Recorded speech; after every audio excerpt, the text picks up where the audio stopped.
Hello everyone, welcome to Rob's Gaming Table. Thanks for tuning in. Today we're playing Tainted Grail. Yeah, that's the one we're playing today. I wasn't sure. It's been a while since I played something else. No, I'm just kidding. Okay, we're gonna play Chapter 10, which I got out the cards for, and there's only 2 parts, unless I've messed up how I sort my chapter cards. But let's find out here. We're gonna set this up. Thank you everyone for tuning in now or later. Who we are, we're good. They know at this Did I miss that part? Yeah, but that's okay. Well, I mean, it's chapter 10. Like, if you don't remember our names, I mean, mine's on the freaking screen already. Like, yeah, you can just guess mine. Yeah. It's Rob and Mrs. Rob. That's all you need to know. Easy peasy. I like that. Yeah, there you go. All right. And I was like still thrown off. I'm like, didn't start on time. Like, just a little, like a minute late just throws me off sometimes. All right. Yogi, hello. Hello. Drum roll. Chapter 10 setup. Front. Prepare event deck. Find all parts of chapter 10. Okay, so there's only 2 parts. Stack them face down. 2 on the bottom, 1 on the top. Okay, that's easy instructions. Shuffle the random event deck. I was shuffling that a bit before we started. But let's give it another little mix here. Okay. Following instructions on the back. Build your 3 initial encounter decks, blue, green, purple. Oh, only 4s now. Only 4s. We gotta take out all the 3s. It's serious. Those 3s were getting easy, I think. Well, not easy, but yeah, they were easy. Ish. But there was a point where they wrecked us. They're very small decks now. Yeah, weird. Okay. Ugh.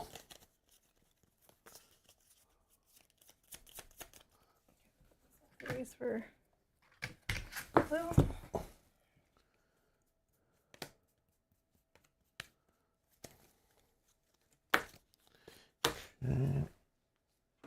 Blue.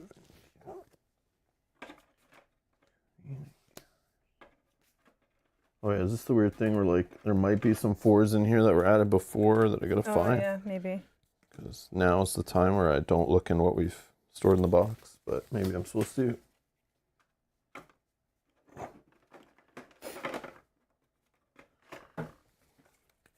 Those are the 3s. Oh, it looks legit.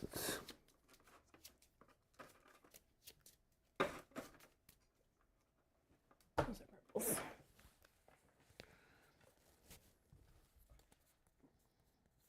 Okay, well, it looks good.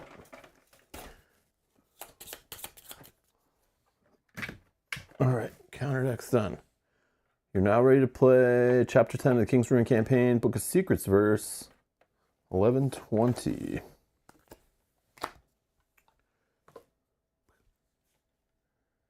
Book of Secrets.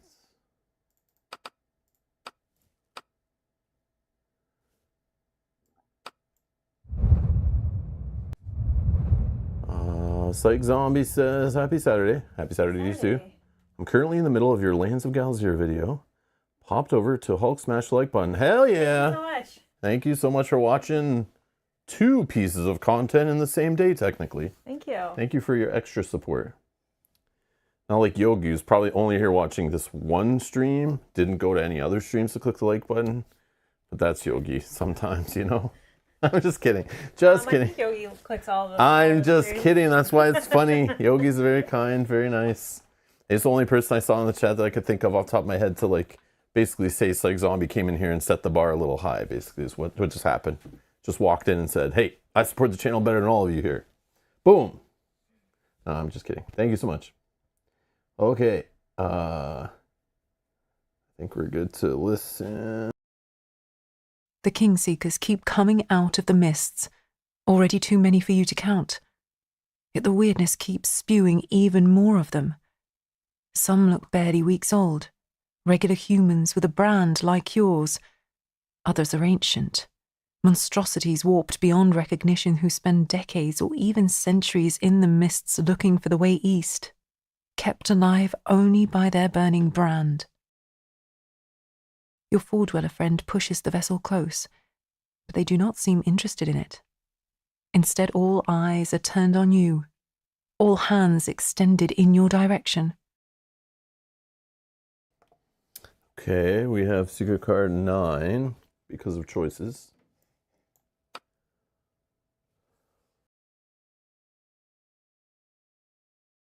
Betrayer, oathbreaker, one cannot refuse destiny, one cannot cheat the brand. Many tried, all failed. Fool, turncoat. The angry faces and extended hands push in from all directions until one voice stops them in their tracks. Silence. Brothers, let me speak to the rebel. Kingseekers freeze, then part, making way for an ancient creature that shambles forward, its back bent so low its face almost skims the ground. It is hard to see even a shred of humanity in the centipede-like shape, covered with candles, amulets, and scrolls pinned to its very flesh. Its shred of a rich court robe and the remaining fragments of assorted armor look ancient, probably dating back to the homelands beyond the sea. The creature walks up to you and says, I am the first Kingseeker, blessed by the hand of Igraine, who laid the brand upon my forehead and asked me to find a way to her children. King Arthur Pendragon and his sister Morgane. Before then, some used to know me as Sir Kai. I was Arthur's stepbrother, and my love of him made me accept the first brand willingly. Since then, I've been on the quest for many human generations.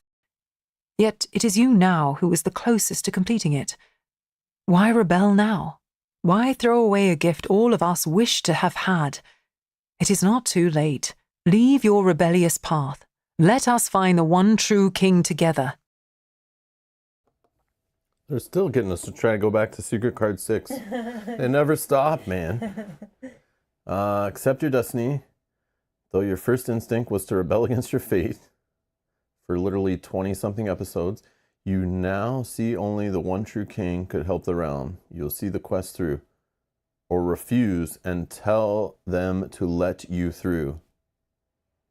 I'm down to just stick with it. Yeah, let's stick with it. And see if we made our decision. I don't care if we get the bad ending or we go the wrong path. I think it's the funny one. Let's just do it.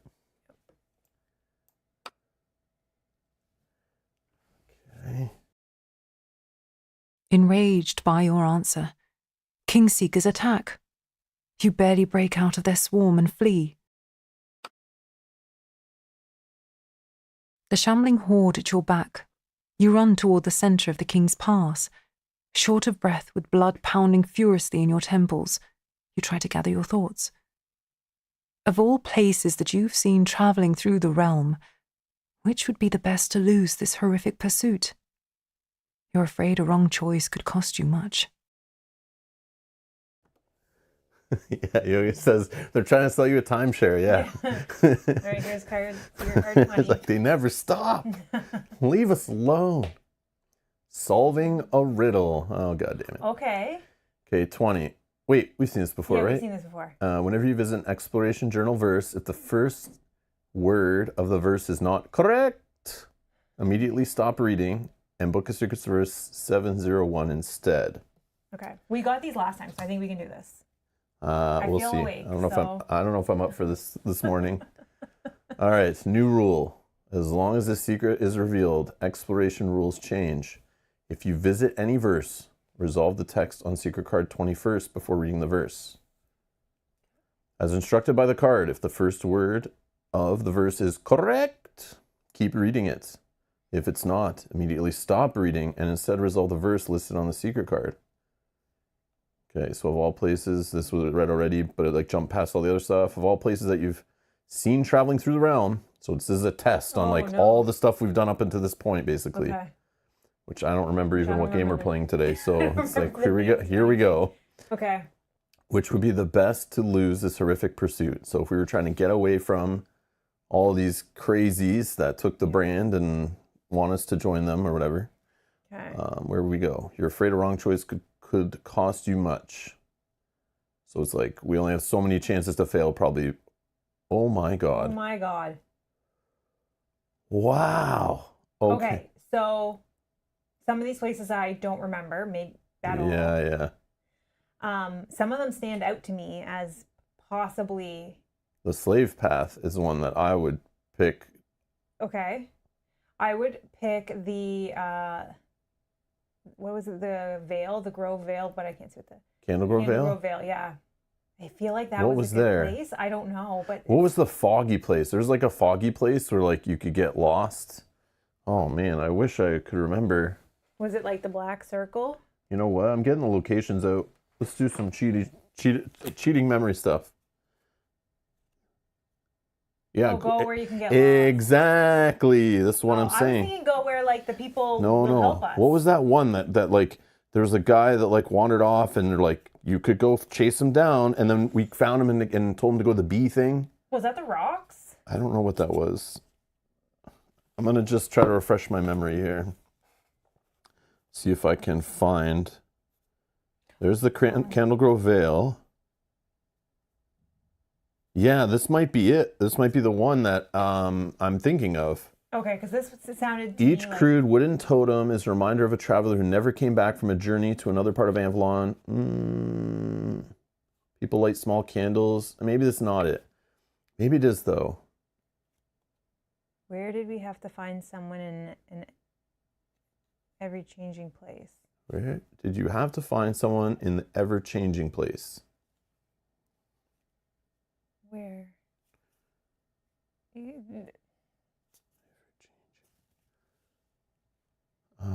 Okay. Not there. Okay.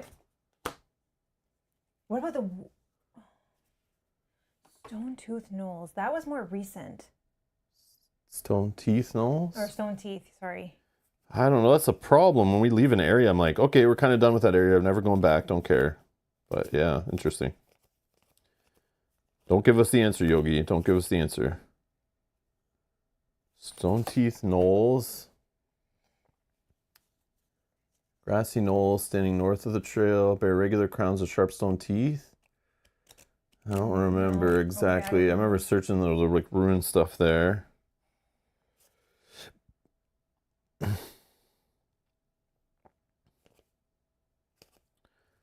don't know. Ever-changing place. I'm not sure. What was the slave path? I thought the slave path because it kind of reminds me of like wasn't it a place they like we used them to escape or no? Like Underground Railroad kind of thing, or am I like misremembering? I don't know. The Woodland Overlook. Oh, maybe it's the Wandering Rock. Is that Yeah, what it was? because the rock, didn't we go up high and then like into the mountains or something? Is the Wandering Rock the one with the bee man? Yes. Despite the bright viridian marks painted on the rock chimneys, the bees buzzing over highland flowers, you experience a dark sense of foreboding. Okay, Maybe it's this one.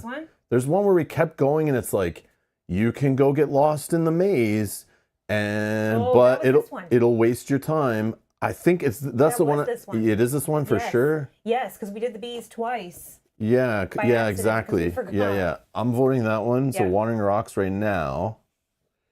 What else do we have? Did you find the slave path? No, I know it's not King's Pass. That I know. I don't think so. But if we were going, But then it's like which one? Like the Northern Pier that has boats. So like right? Is that's one with a boat and you can jump in a boat? Maybe we can get away that way, you know? But maybe there's more than maybe the one. boats don't leave that fast. Maybe they're on a schedule, you know? Yeah, like maybe more than one is okay. Like Yogi's kind of saying, like it's Yeah, not yeah. necessarily. I know, but this is a fun little thought exercise. We just can't pick the wrong one. Stray wood. The woods shift around you whenever you look away. I don't remember this place, but that sounds pretty like kind of what Yogi was hinting at. It's like basically you get lost. Oh, okay, there's multiple stray woods. Yeah, because Yeah. that makes sense. I don't know if we've ever been here, but there's like multiple. It's like a little lost forest kind of thing. There's 3 of them. 113, 114, 115. That could make sense. But I don't know if we've ever even been here. Or if we were there a very long time ago. It might be in a region we never went to or something. Or we just like ran through quickly. Yeah, maybe. Or ignored them, yeah. Woodland Overlook, is that one? Yep. I don't think this one's like a settlement. The heavily laden wagons nearly hang off the cliff's edge like fat cats afraid to leap onto the green rug below. No, I don't think it'd be that one. King's Pass is in the list. After many years, the pass is open once more. Like, I could see the pass, because once we get through, then, like, we are friendly there. And it's kind of the central place to all the different regions. So, like, it's like the crossroads of everything. Yeah. It's basically Indiana of the U.S. And it's just like, you can go there and then, like, escape to any region from there. Kind of. At least that's the way I feel like the game was working. What else? The Hanging Trail. That's the one with this little... No, I don't think it's this place. Yeah, I don't think so either. The Rickety Bridges. No. Okay. Making a pile of maybes and hell knows probablys. Okay. What else? Black Circle. I think I saw that one. Black Circle. This is where like our home base was when we were in that stupid place with the chicken houses. Yeah, I don't think it's Secluded patch of deep woods, perfect place for hunting if one doesn't mind the disturbing, perfectly round eye of oily black that stares into the sky. I'm gonna say no on that one. Yeah, I don't think so. What am I The missing? North Pier? North Pier, no. I think that's in the like 150s. Oh, they're not. Northern Pier. It's where we were like most recent, I think. The entrance to the Formorian province is guarded by an outpost perched over a black iron pier. I don't think it's this place. But it's got the boat. So like I think like if we need to escape, like a boat is a way to GTFO. Okay. I'm gonna say it could be, but low on the options. And what else? Slave Path, did I get that one? No, right? No, I have it right here. Because that was one that was recent. An old pier, another place to hop on a boat. An old pier of black iron only serves to those who enter the Formorian province on official business. For others, the only way is the slave path that twists along the head-spinning cliffs. So then I'd probably say no to this one. Oh, okay. All right, you vote this one off. And then... That's all probably, I think, right? Yeah, 1, 2, 3, 4, 5, 6, 7, 8, 9. Yep, I have 9 on the table. So... I also wonder if wherever we pick is where it's going to place us. I don't know. So out of these, Wandering Rocks, which That's high. first one that came to mind, if it is the correct place where we found the bee stuff and found the guy and sent him to the bee place and got him killed to get the cool little thing we were getting over and over again. That was fun. Yep. Oh wait, Woodland Overlook. I don't think that one. I don't know why I put that one in that pile. I'm pretty sure. Yeah. And then King's Pass, because it is like a central place. It's where we started. It's kind of like a way to get to like every region. So we can maybe lose them. I don't know. And then a pier just to like get on a boat and get the hell out of here. So, I honestly think it's the first one. yeah, let's go Wandering Rocks. Yeah. Unless you think something else No. here. No, I agree. I'm very curious after to know like what are all the answers, but I don't want to do that on stream to be like give away spoilers to people who might want to play and make their own choices in the future and stuff. But let's see what happens. I mean, you might be completely. Oh, I missed one. I think 1, 2, 3, 4, 5, 6, 7, 8, 9, 10. Oh, maybe I didn't have all of them. I'm missing one. Or are you missing the Hanging Trail? No, I got that right here. Okay. Stone Teeth Knolls, maybe? No, I got that. Straywood? Oh, Straywood, maybe. Oh, yeah, Straywood I looked at. That's the one with the 3 forests. Oh, right. And I didn't pull it out because it was like so many cards and they're all the same. Okay, so I think we're right. Oh, but the forest probably could be right. It could be. I think the forest could be one, actually. Yeah, 113, 114, 115. Yeah, I think that could be. Just The because woods shift around you whenever you look away. The woods shift around you whenever you look away. The woods shift around you whenever you look away. So it's just like a big, dense, crazy forest. Okay, so I would definitely put that in the list of like could be there. And I would think one of those two. That's what I was just gonna say. Like these two, I'm not as. But I want to pick the Wandering Rocks, even if it's wrong, and then we pick maybe the Stray Wood right after. Okay. And then if that's wrong and they still give us a third chance, I'm getting on a boat. Okay.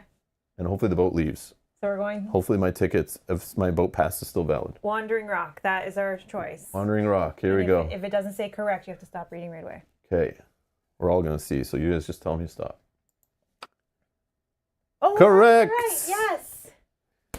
Yeah. Soon, the painted faces of the Wandering Rocks are everywhere around you. Discard secret card 20. Wow, that was cool. That was fast. Okay, we did it. I wonder if the other ones were right as well. Well, here's what I can do. With the magic of YouTube streaming power. Is that spoiler? We just don't say anything. Oh, okay. So I'll go back.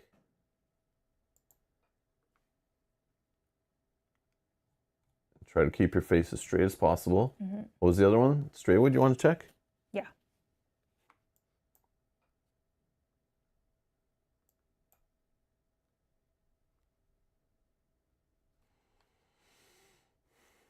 I'm going to check another one just out of curiosity.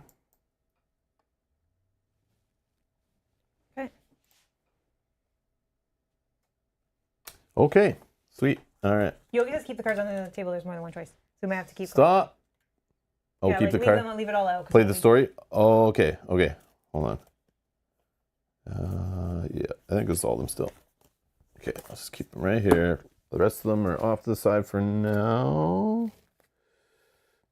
Oh, what did I do here?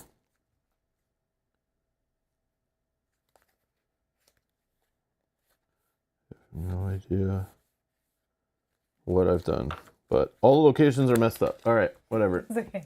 I'll find what I need to when I need to. Okay. So go to Wandering Rock is the one that was... Wandering Rock. Okay, and bring it back up on the screen. Okay, so select action. Try to lose the pursuit in the stone labyrinth, or lead the pursuit to the giant hive. Oh, maybe we can get them killed. But can the bees do all that work to a ton of people, or no, what? Because I think they have to. Don't they have to eat the flower or something and then? I don't know. Or drink the honey. Like, wasn't there something they had? But to maybe do? it might be something that we actually help the bees. So it's like if you have keyword something something. True. You are buddies with the bees, and the bees will help you. But if you didn't feed the bees, then they won't help you. For fun, I want to click the beehive. Okay, I'll go with the beehive. But I think we should just try to go through a stone labyrinth. But then... No, let's do the fun way. It doesn't matter. Okay. But the rules are gone, so I can keep reading, right? Yeah. Okay. The bees don't appreciate that a herd of kingseekers is trampling their precious meadow. The hive spills forth an angry swarm that attacks everyone, you included. You barely manage to flee, yet some kingseekers are still in pursuit. Okay. Oopsie. Not quite right. Gain the Cold Heart Part 10 status. Oh, no. Oh, Each character loses 3 energy reduced by their aggression. Oh, I have 3 aggression, so I don't lose any energy. Oh, I have 2, so I only used 1. Oh, I'm going to just do this anytime. I wanted to do this at the end of last one. It is discard this card to gain 1 energy, 1 health, and lose a terror. Yeah, you put it, after we ended the stream, I'll put that on our board. It's like, oh, I gotta remember to do this. Because I didn't want to be I don't want to forget. Okay, Yeah. sorry. So I just want to do that. It said anytime. Each character gains 2 terror, reduced by their courage. I get none. I get none. Each character discards 1 item. Oh, okay. Do I just Do we think we're discard? gonna have another fight? Do I just discard this? Do you think our little slave thing secret card is done? Yeah. Can I discard a secret card? I think so. Oh, you know what? I'll just discard light armor. Yeah, I'm gonna. I have a light armor as well. So I'll just put it there. B and C, and they don't go there. No. Okay. Like we still might have a fight, but I discarded as diplomacy.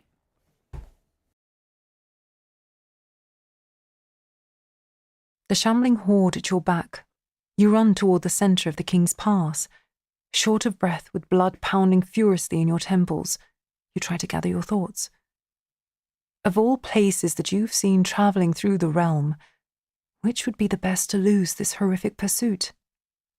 You're afraid a wrong choice could cost you much. I now see why Yogi said, stop, just play the story. Okay. But again, like, we would have had to check them anyways.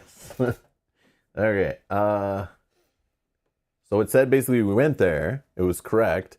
But we then chose the wrong second option. So now they're bumping us back to try again. Because we got to lose the rest of them. So we could pick the same place, I think.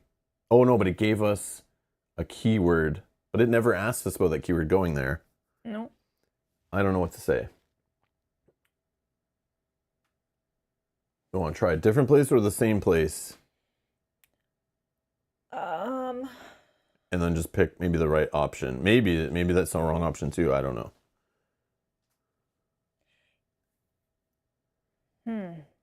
I don't know. Yeah, because weird that it kept it there. Like, we're already there. I mean, I guess we ran through it. We could run back. Yeah, but we didn't go through the labyrinth. We went over to the bees. Yeah, that's true. So maybe let's do it again. Yeah. We'll try to lose them in the stone labyrinth. As more and more Kingseekers lose their way between the ever-shifting rocks, the area descends into pure chaos, with various groups running in opposite directions and stumbling over one another. In the meantime, you use your knowledge of the labyrinth to retreat toward the pass, though not without several close calls.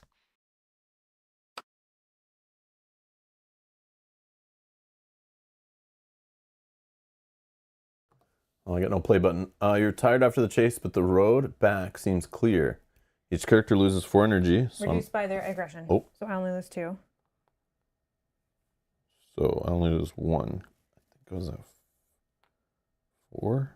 Okay, I don't know. I think it'll good. Each character gains 3 terror reduced by their... Okay, so none. No, so I'm insane again. Place location 110 on the table, which is King's Pass, I think. Clear side up, so we're back at the King's Pass. Okay. Place all characters and companions there without resolving the instant effect. So ultimately, that's where we're trying to get. So I wonder if like we went directly there would have been okay, or maybe. And that's like the ultimate goal. It's like our place where they would protect us. I would think. It's back home. I would think, and then just put you on there as well. Okay. Okay, well, that was only 127 to its left. We have weird side. So that's funny. That's the Candle Grove Vale. And 111 to the right, clear side. Clear side? And that's the Stone Teeth Knolls. Yeah, and then we're gonna. So I wonder if like all of those places would have been okay. I don't know. Place a waystone in the top right corner of 110. Okay. Okay.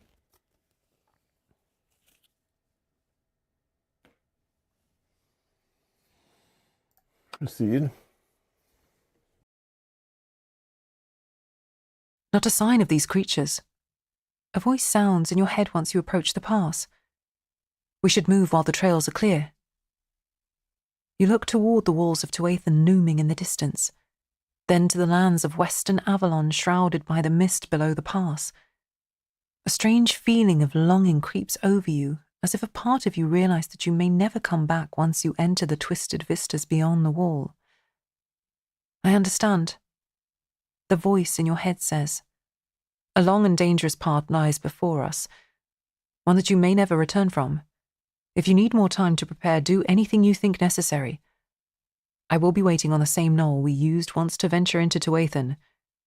Just don't let these Kingseekers catch you again. They will come back eventually. Draw and resolve the top event card.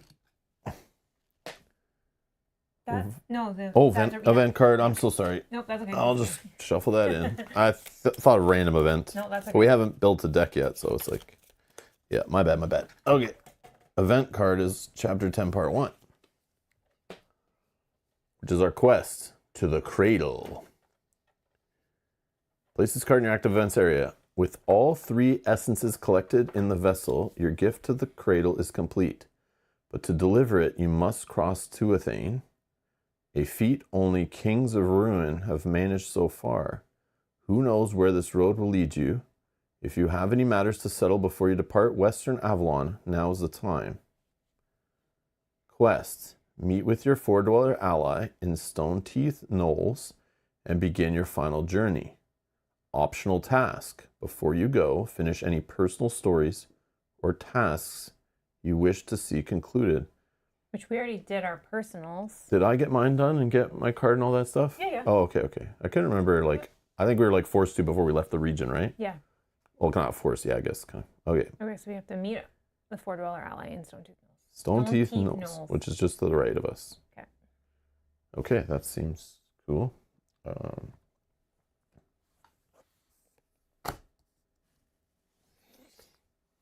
Sorry, there was more on that. Oh. Sorry. Shuffle secret card 223 Swarming Kingseekers random event in your random event deck. Okay. So they will return, but the deck is like huge, so like maybe they won't. I'm just gonna put it right down here and shuffle like so. No, I'm just kidding.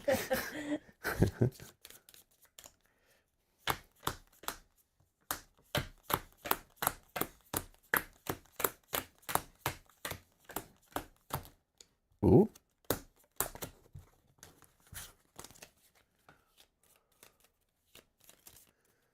Okay. Play special event D on top of the event deck, then place 3. Minus character, so 3 at random, yeah, the usual. Okay, special events here, you can cut that. And then special event D. Okay, special event D on top, which we've seen many times. Time passes crap. Then 3, 1, 2, 3. And I think D is the one that we lose 2 waystones, right? Yeah, I think so.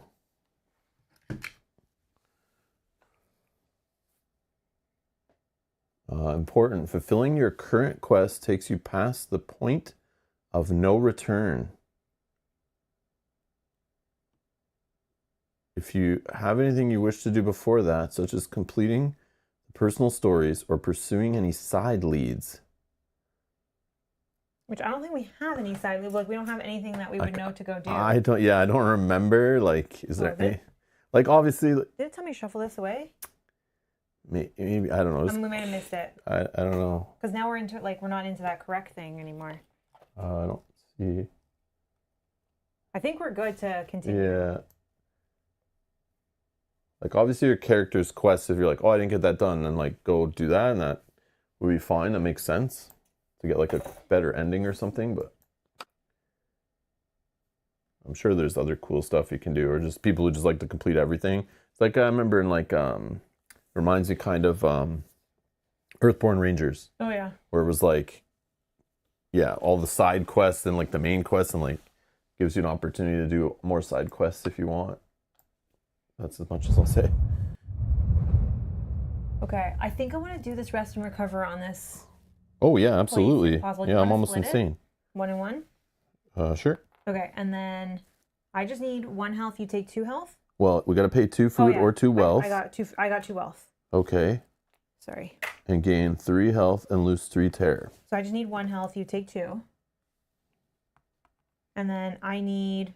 Well, I'm going to do it again because like I have 4 terror. okay. So I want to have like as nothing as possible. Okay. So I'm going to spend another... Wait, so then let's just finish this one and then...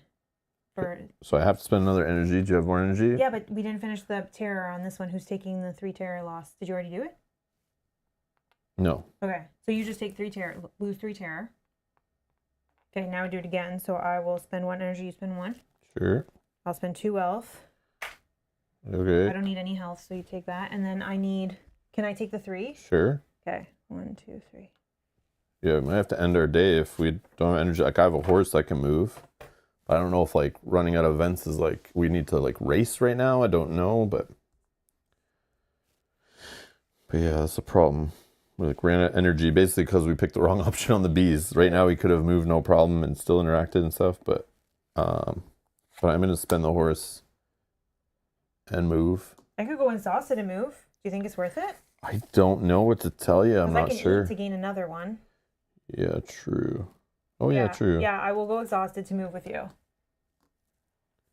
There's also vision here, and I don't remember what that was. Okay, so we're gonna choose to end the day. Yeah. So we go up.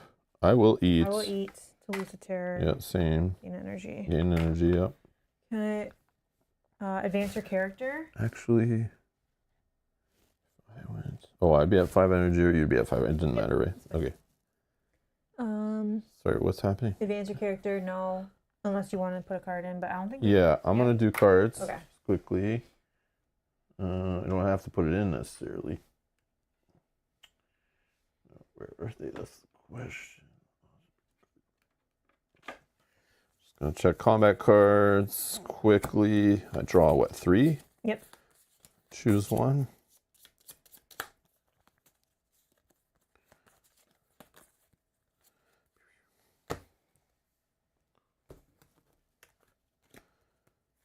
Okay, I think the only one was quick load. Yeah. Bulwark. I mean, it's pretty cool, but not a bolt, so. Panic attack. I didn't want to gain tear. I remember looking at this one before, but I could use a second quick load. Just kind of sets things up. I could play the next card without needing a bonus. Could draw me a card. Kind of like helps me see it early. This is one I wanted before, so I'll throw that bad boy in. Why not? Dilute maybe some of the white cards, but it also dilutes my bolts, so I don't know if it's smart, but whatever. Let's do it. These will go.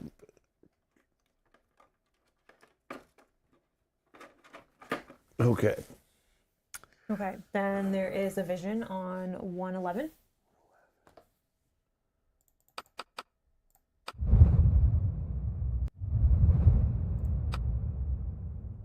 Each character loses. Oh, I shouldn't have ate. Oh, but I got energy out of it. Whatever. Yeah. Tear clear. Perfect. Okay. Okay, now what? Start of day. There's no tokens to remove. Flip locations. No guardians. No event. Random event is extensive conflagration.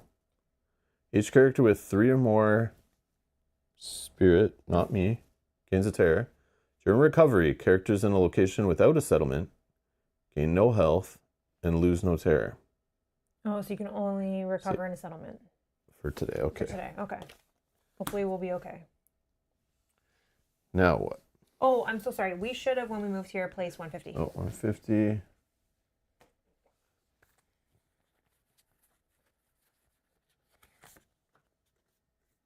Oh, slave path, I see. Okay. I think we enter this location. 111? There's nothing else that you want to do, right? Nope. Okay.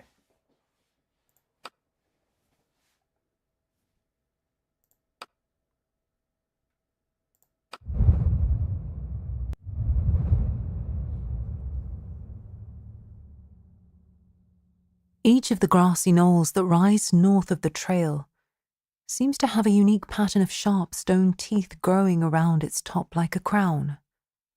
When you look at them too long, they seem like heads of giant green lampreys, extending up toward the sky. Far beyond them to the north, the wall of Tuatha looms, its bone-like surface shining in the sun. To the south, the trail splits, descending toward the coastal provinces. A small band of ragged humans camp just off it. The white almond four-dweller is here, sitting on top of the knoll in clouds of weirdness and looking intently into his cup-like vessel. He doesn't even turn your way as you approach, but you immediately feel his presence in your mind. Are you ready? Let us not waste more time.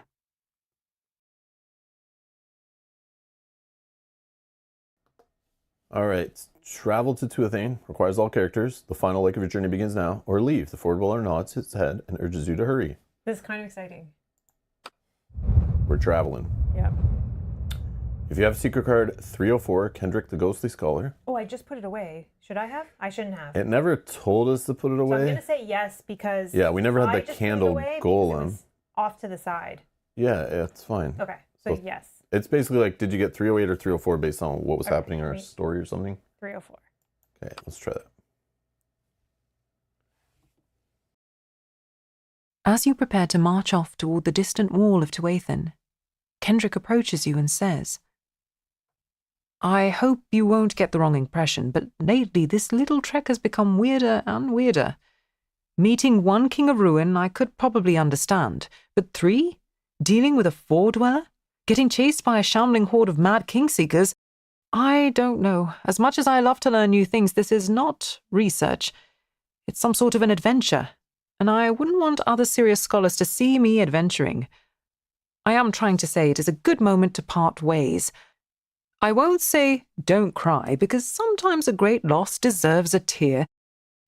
He stops and looks carefully at you as if expecting you to break down into a sob.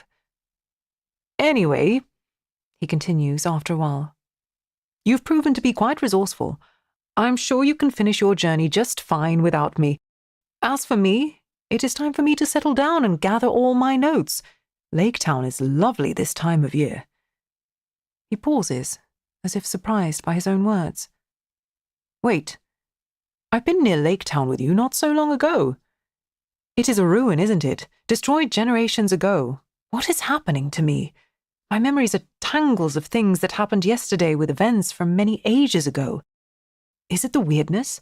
Am I going mad? He looks at you helplessly, looking for support. So our options are to tell him that because he's a ghost, he's dead for a long while, or tell him it must be the weirdness. He should get better with time. Oh, Tell him the truth or lie to him. I think we should lie to him. Okay. I don't think we no should one wants to lie to him. Break his spirit. Tell him it must be the weirdness. He should get better with time. He stands frozen much longer than usual, thinking about your words. Yes, you're probably right. It's just weirdness. I must get someplace safe, and then I will surely get better. It was nice traveling with you. You must excuse me now. Having said that, Kendrick departs toward the center of the King's Pass, his silhouette unusually hunched. After a few dozen steps, he stops, looks back at you indecisively, then waves you goodbye and walks on. Soon, he dissolves into the mists. Kendrick is gone, and you hope he will find peace. Yet the fact that even a ghost was afraid to go where you're now headed doesn't exactly fill you with confidence. So remove Kendrick, the ghostly scholar, and secret card 304 from the game. I put it back in here. Do you want it out, or is that fine? What? I put it in here. It says remove from the game, but then you're just going to have to clean it up, right, and put it back in? Do I care? Okay, I don't know. Okay. I might never even clean it up. I don't know. I might just dump it all in the box and throw it in the trash. I have no idea. I'm just kidding. Okay. It's back? Oh, now we don't have. I see. Oh, okay.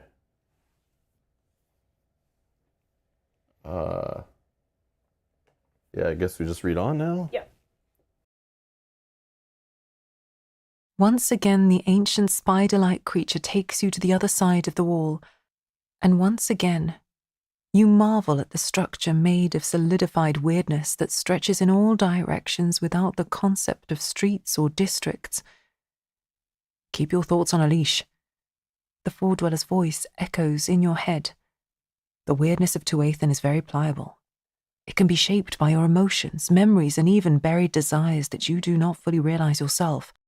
I would suggest... He stops, and it doesn't take you long to see why. There are 4 armed figures visible on the edge of the mists, more and more by the minute. They must be drawn to the vessel.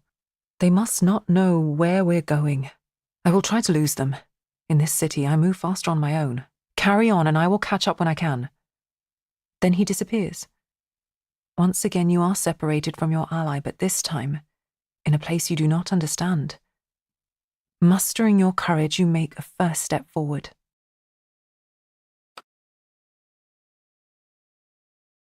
Okay, remove all models and markers from the table. Discard all guardians and location cards from the table. I'm just going to put it somewhere we've never been.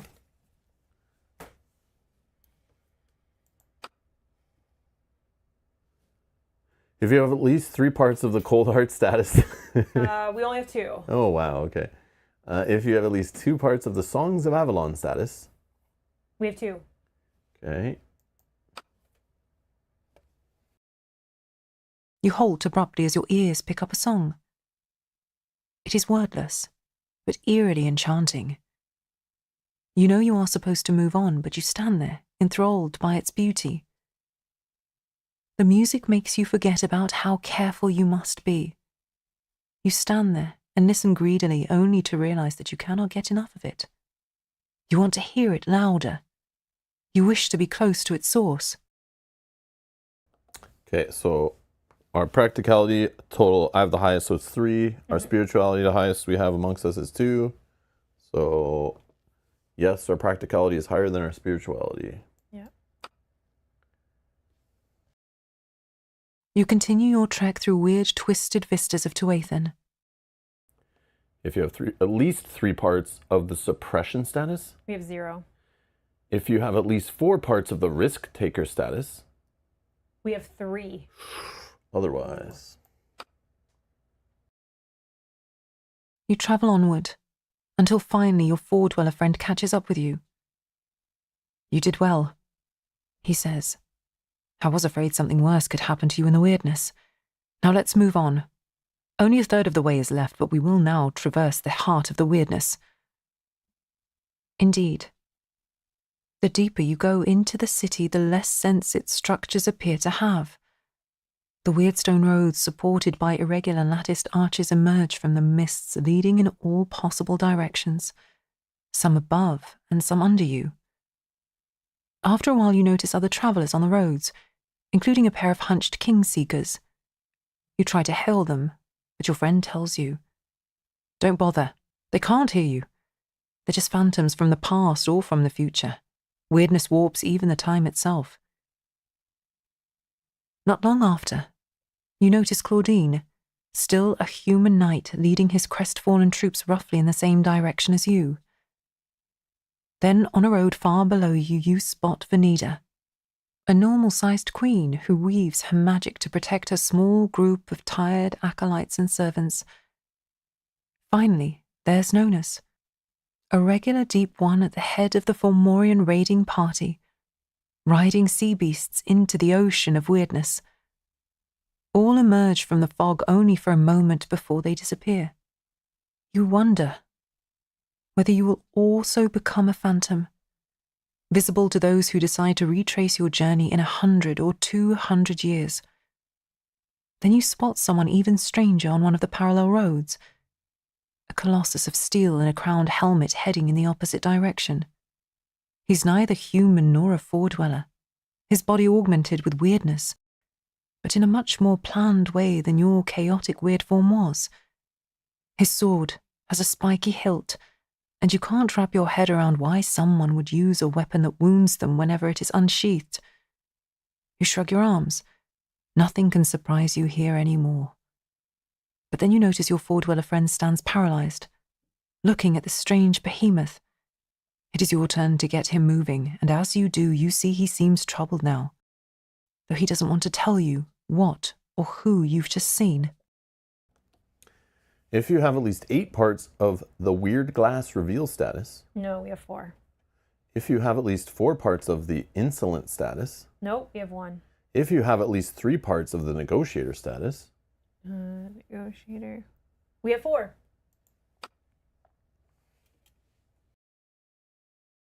It is hopeless. The four-dweller structures still extend in all directions with no end or beginning. Despite your allies' calm, methodic march, you seem to make no progress. Irritated, you forge ahead and discover another lone four-dweller descending one of the paths. You stop it and use all your diplomatic abilities to convince it to help you. It works. The four-dweller gives you some directions, and you follow them until you find another passerby. You walk on, delighted with your progress from one four-dweller to the next. Eventually your eyes catch something that makes your heart sink. A short distance from you, strands of weirdness come together, forming a citizen of Tuathan, waiting conveniently for you to ask him your questions. As you stand frozen by this discovery, your real four-dweller companion catches up with you and looks at you strangely. "Don't you remember?" he says. "The weirdness can shape itself according to your thoughts and desires." Suddenly you realize the weirdness was simply entertaining your wish to find some friends in this alien city. The people you've met were likely fake, just like their directions. Each character gains a terror.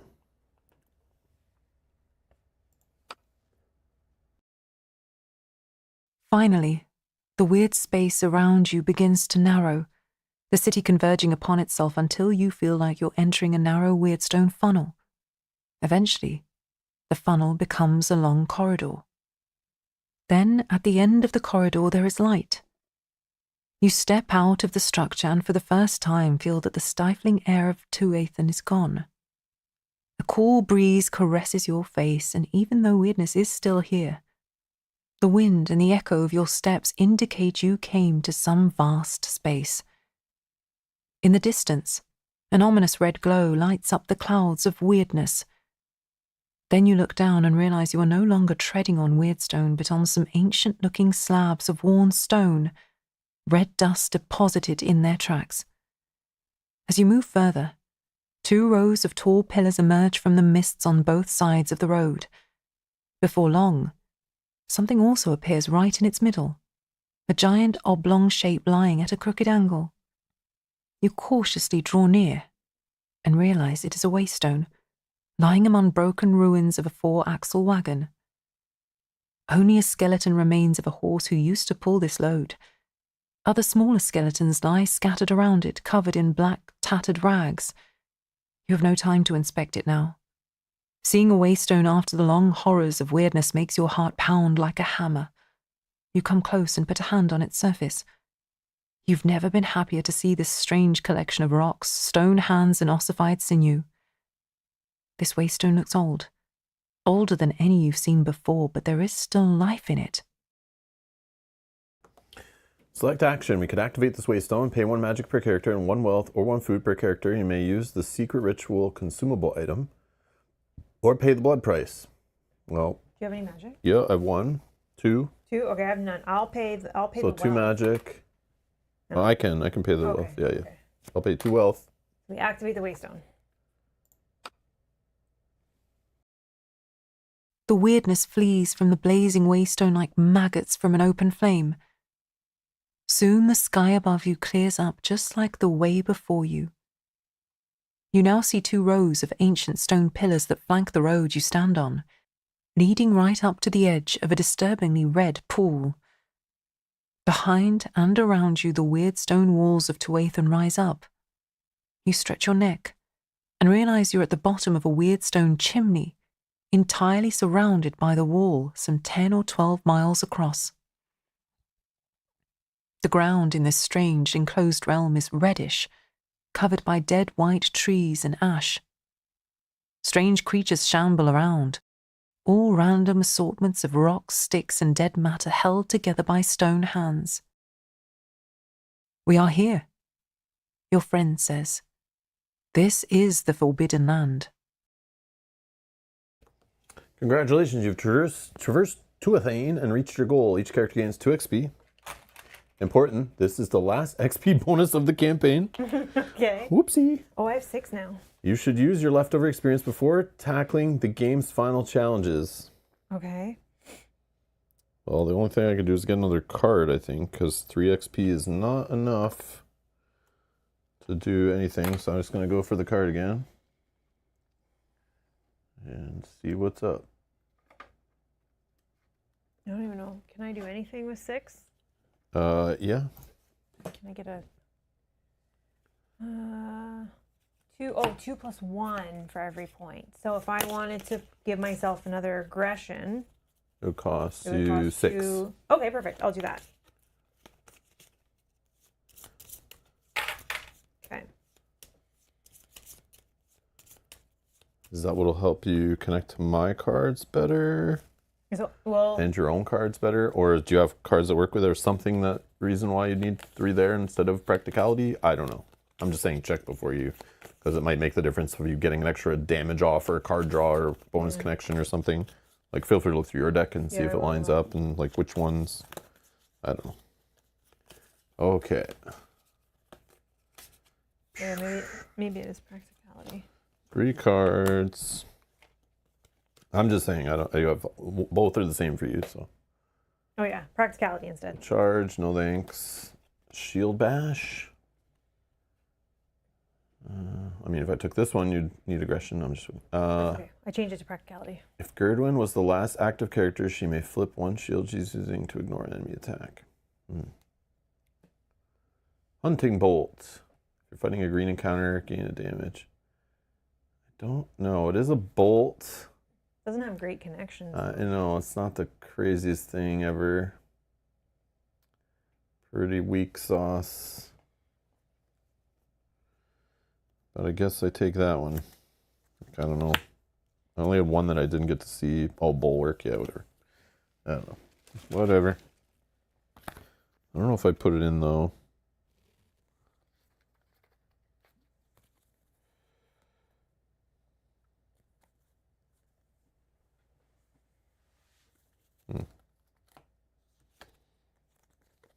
Oh, I think I forgot to use this at the start of the day. I should probably lose a food instead.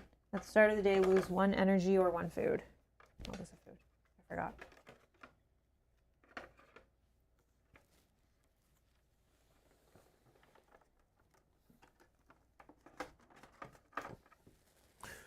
Okay.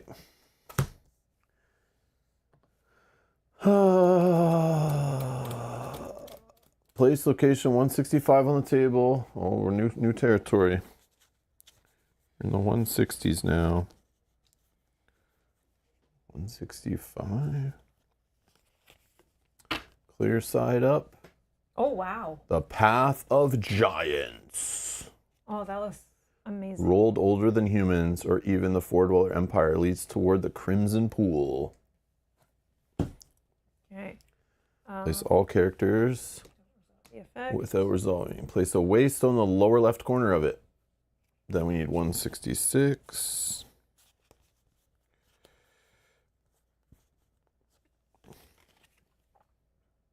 Oh, it says important. Location 166 only has a clear side, or clear sides. It remains on the clear side even if there's no waystone around it. Oh, yeah. That's cool. Crimson Cradle. Why are these arts better than the ones that we were playing before? Because it's the finale. It's like, so you earned your way to this. You played all the way through. You get to see the cool stuff. All right. So explore this location is forced. This location has no weird side. So I'm assuming it's the exact same on both sides. Red fumes rise from the cradle, crawling along the ground. Wherever they go, weirdness recedes as if it was afraid of them. Yeah, looks the same. Okay. And then eventually it connects to 167, 168, 169. I'm just going to grab them out for now and not look at them. Okay. Okay, remove item deck C and D from the table if they are present, and place item deck E on the table. Oh, E, the good one that we've been yoinking from. So E only has 6 cards left, and if you want to shuffle that up a little bit. Yep, there's D. Sorry. C's there. D, okay. Okay. So only the great items. Okay. Select action. Proceed. Count the total number of all your time passes status across all chapters and check your result below. Okay, I can do this. How much dilly-dallying did you do? 1, 2, 3, 4, 5, 6, 7, 8, 9, 10, 11, 12, 13, 14, 15, 16, 17, 18. We had 3 time passes on that many? Yeah. Oh, wow. We are slow. Okay. 18. 18? Okay, I think that's good. Who's getting 8? Yeah. So speedrunners is 0 to 8.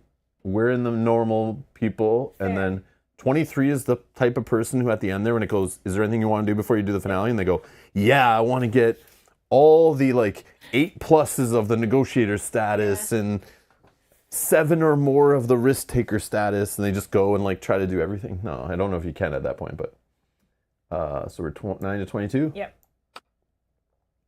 The road you took to get to this point was long, winding, and full of sometimes unpleasant surprises. Yet you got here in the end, and the deep knowledge of Avalon and the secret lore you gained during your travels may yet come in handy. Will it though? This is a good moment to pause, save your game, and finish now or continue the game. So there is like a whole session after this we're about to do. Are you okay to do it now? Yeah, I am. Okay, I am too. What are we gonna have to do? Like, there's no more bosses. Well, there's a whole bunch of locations. Yeah, but there's no bosses. I thought we would have. But might bring them back. I bet, you know what I would bet if I played enough video games in my day, is each one of these locations is bringing back a King of Ruin. Oh. And you have to test yourself against like each King of Ruin or something crazy. Like, Oh my God. yeah, it's just some final showdown or like, I don't know, something weird. Who knows? The weird part, though, that I think is weird is it didn't tell us to get a new event. Like, we've already gone through, like, the whole quest was to get through Tuathane. Oh yeah, it didn't But clear it the didn't- current quest. It didn't give us another quest. Well, maybe it'll do that when we go to the next one. So we're good to move? Yeah, but I think I want to explore where we are. Oh, okay. Sorry. No, that's okay. Yeah. 165. 165. Yeah. Maybe it's nothing, but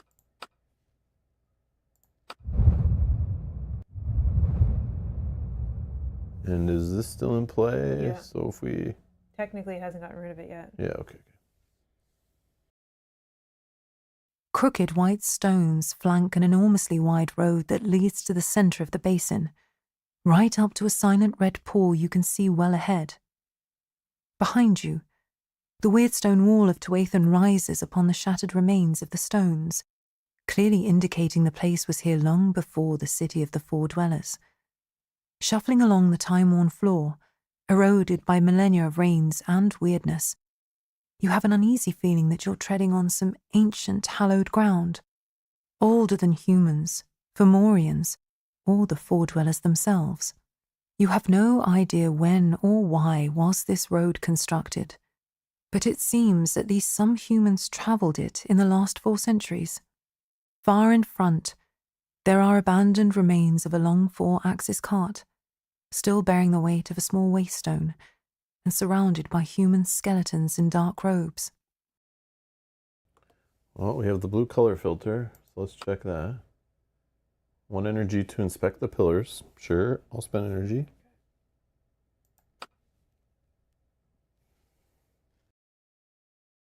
Through your blue glass, you notice the pillars on the side of the road used to carry inscriptions, now almost entirely erased by the millennia of red dust swirling within this weird stone well. Many symbols can still be deciphered. It is a language unlike any you've seen before, a collection of ideograms as organic and flowing as the weird stone texture you've seen in many places across Tuathan. You guessed right. A voice in your head sounds, answering your thought. These symbols were made by my kind a long time ago. None still live who remember it, and we have long since abandoned this alphabet. Once we learned how to use weirdness to convey meanings and carry messages, the letters were useless to my kind. I can read this no better than you could read first scrawlings your kind left on cave walls.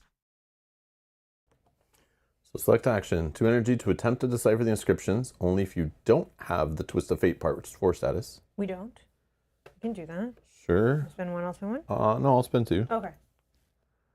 Yeah, that's fine. Despite the daunting scale of the task, you ask the Four Dweller to help you decipher this dead language using this faint knowledge as a baseline. Roll a die and add 1 for each point of your practicality and caution.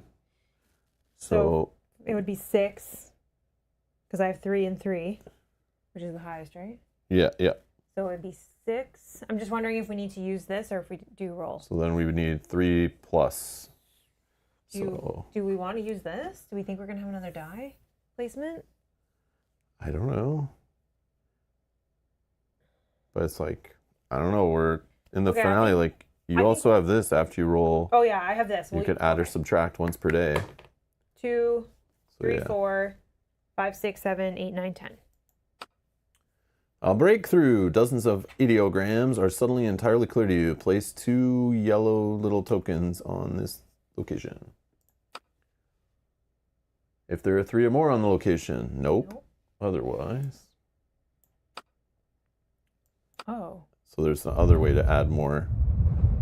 All right, so we investigate back again. in. 165.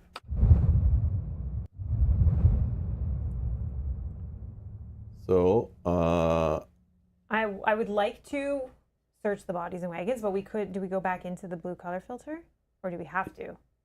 if we did the blue color filter, it didn't give us another status, so we could do it again. We could do it again to roll again.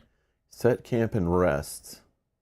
So that's a way we could like heal some. Yeah. But or search the wagon and bodies. I do want to search the wagon and bodies in case there's like they put this item D or items E there for us. So I'm thinking we would get something. So you want to try the blue color filter again? Yeah, let's do the blue color filter again. So spend 1 energy. Yeah, I got it. Okay. I gotta spend 2. Yeah, I'll spend 1. I spend 1. Okay. We didn't get Twist of Fate Part 4, right? No. Okay. No. So we're rolling again. 4. So we 5, got 6, 9 7, plus. 8, 9. Yeah, so Add 2 more. There are 3 or more on the location. Remove them. Okay.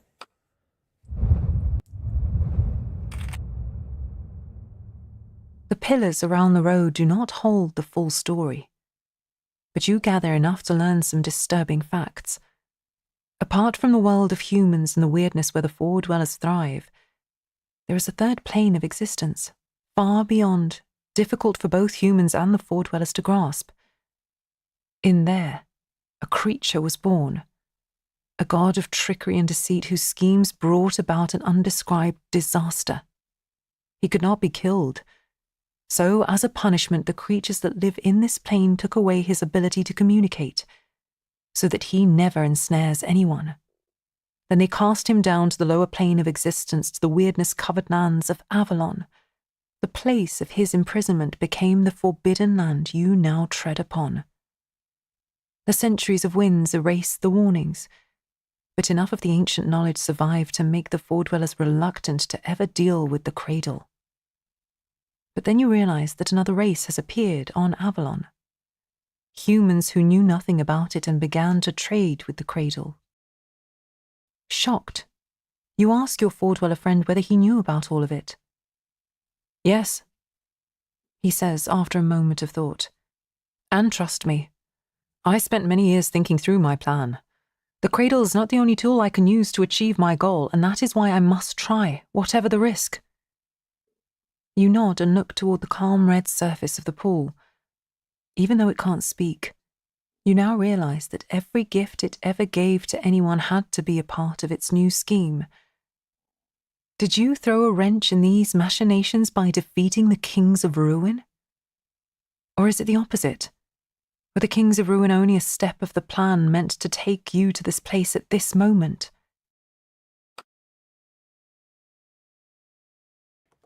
Okay, and the Twist of Fate Part 4, expiration ends. Okay. You want to search the bodies? Oops, wrong one.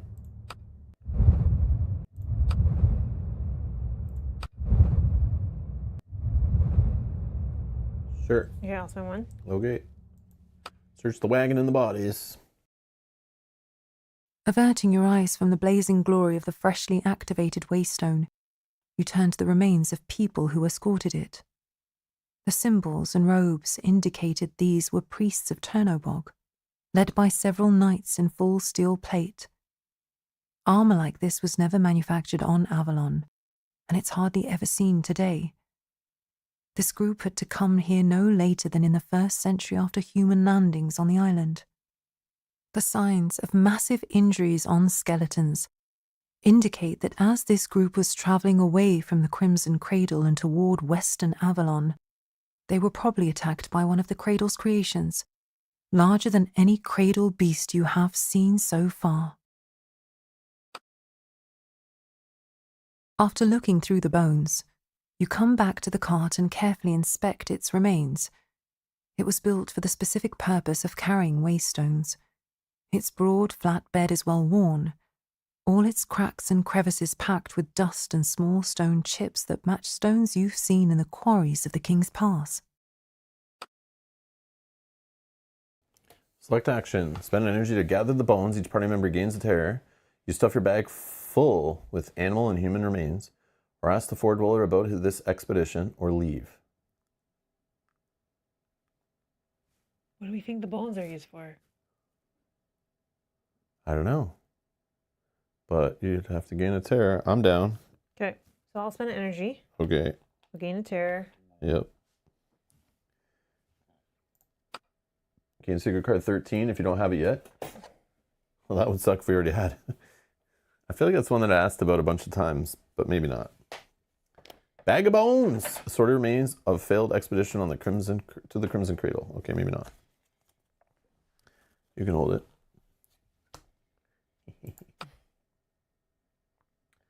Ask the Four Dweller. Your Four Dweller friend tells you that similar human convoys passed through Tuathan several times in the past, using their magic and strange candles to shield them from weirdness. Once the Four Dweller realized that the waystones that started to crop up all over the west originated from human dwellings with the cradle, they blocked the road. Listening to him, you realize this makes Tuathan responsible for the fact that there were never enough waystones to protect all struggling human settlements. However close you have grown to your ally, you cannot forget a simple fact that marks reconciling interests of both races impossible. Wherever there's weirdness, people suffer. But wherever there's no weirdness, Four Dwellers suffer. Sharing one island will never be easy for two races so different.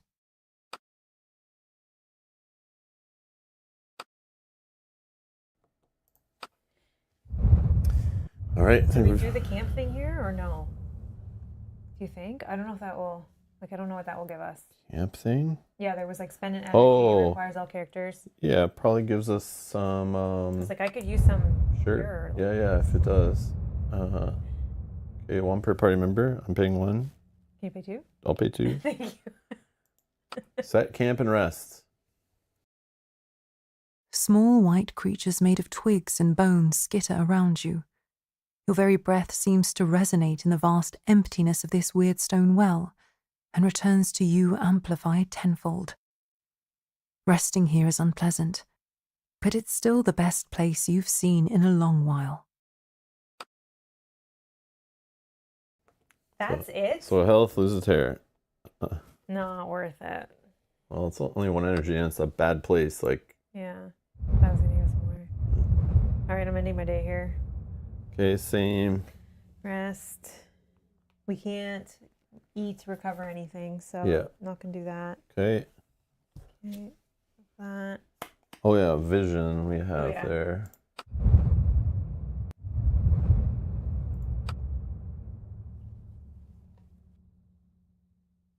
A strange dream envelops you, a dream of stone and a slow march of eons, where you are a white rock lying in the heart of Avalon, waves of weirdness washing over you like tides. Eventually, 4 armed creatures come. They start to raise their homes nearby, and yet they ignore you. But one day, something falls from behind the stars, an enormous red entity too strange for you to comprehend that hits the ground and continues falling deep into its arcane prison under the earth. The tunnel it left as it bored miles down the rock wells up with red liquid. Again, 4 armed creatures come and inspect the lake. Soon later they cut you, carve you, give you shape, and then set you among other stones, just like you, on both sides of a road they built to the place where the red thing landed. Centuries pass. All around you, new structures reach impressive heights. Rarely one of the creatures comes down to the pool to bargain. Sometimes they return with gifts, and sometimes the gifts are what they wanted. Then something changes. Smaller, 2 armed creatures come, much frailer than their 4 armed brethren, barely surviving in pure weirdness that covers you like a blanket. They reach the pool, spend some time there and return, carrying a strange construct made of rock, bone, and the pool's strange magic. Shortly after they return, carrying long chunks of rocks on their heavy wagons, only to return with the rocks changed and twisted by the pool. These constructs are precious to them, for they return time and time, though many pay for the trek with their lives, and many more die fighting the four-armed creatures or beasts that come to life on the shores of the pool. The four-armed masters of the city do not like it. They raise high walls around the pool, and still 2 armed pilgrims come, through the cracks of the porous walls, through underground tunnels until every possible way is blocked. Boring years come again, with nothing coming and nothing going to the pool. Finally, someone comes, someone with soft, malleable dreams. Finally, you're not alone here. Okay, we each gain a magic. It's like foreshadowing something here. Okay. We have a event and draw a new one. Full moon. Each character in a location without a settlement Yep, that's us. gains a magic. Okay, we get a magic. Whenever a character would draw a random green encounter, draw purple instead. Whenever a character would draw exactly 1 purple, they draw 2 and use the one with a higher value, which they're all 4s, so whatever. Yep. Ancient powers grow in strength. Okay, now what? We move on. All right, spend a horse. An energy. And now we're forced to explore the Crimson Cradle when we enter it, Okay. which is 166.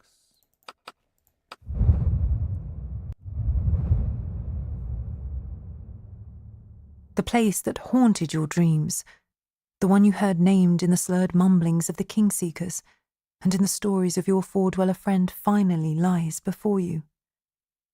Just 100 steps through the grove of pale white, ossified shrubs separate you from the Crimson Cradle. The waters are even redder than you imagined, a vibrant hue not unlike the fresh blood straight from the arteries. The crimson glow lights up the nearby fog, revealing strange and troubling shapes. The pool surface is smooth like glass despite the breeze that swirls in the forbidden land. Yet you feel that if you'd muster the courage to look into the pool, you wouldn't see your reflection, but something else entirely. Okay, check before action if you don't have the Forbidden Land Part 1 status. We don't. Okay. If you don't have the Avalon's Future Part 8 status. We don't. Or sorry, if you have, Oh, if we you don't. have. We don't. Okay, otherwise.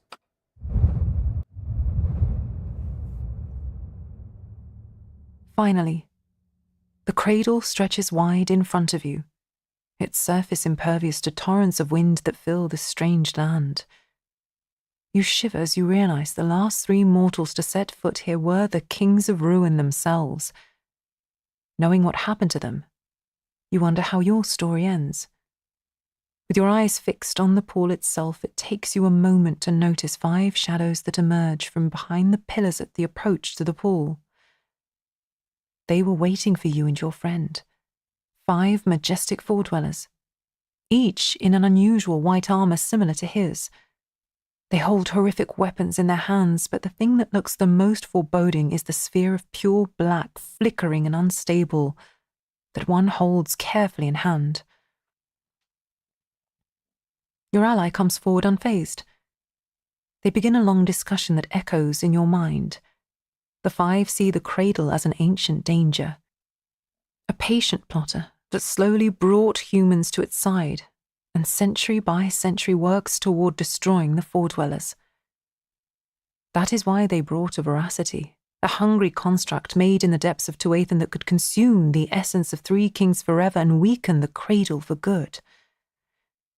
Your friend tries to convince them that the only way forward for the four-dwellers is his plan, unknown to you, but one that other four-dwellers seem to oppose. Select action. Take his side. You see obvious flaws in some of their arguments. This will start a diplomatic encounter. Or stay back. This is a matter between the four dwellers. We don't want to do a diplomatic. Yeah, right? I'm going to stay back. Yeah. Gain the Forbidden Land Pot 1 status.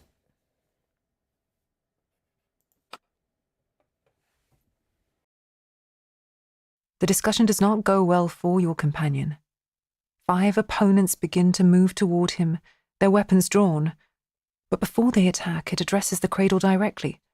asking it to help if it ever wants to reclaim the missing parts of itself. For a while it seems the plea fell on deaf ears. Combat erupts and you and your ally quickly find yourself hopelessly outmatched. But then something begins to rise from the pool.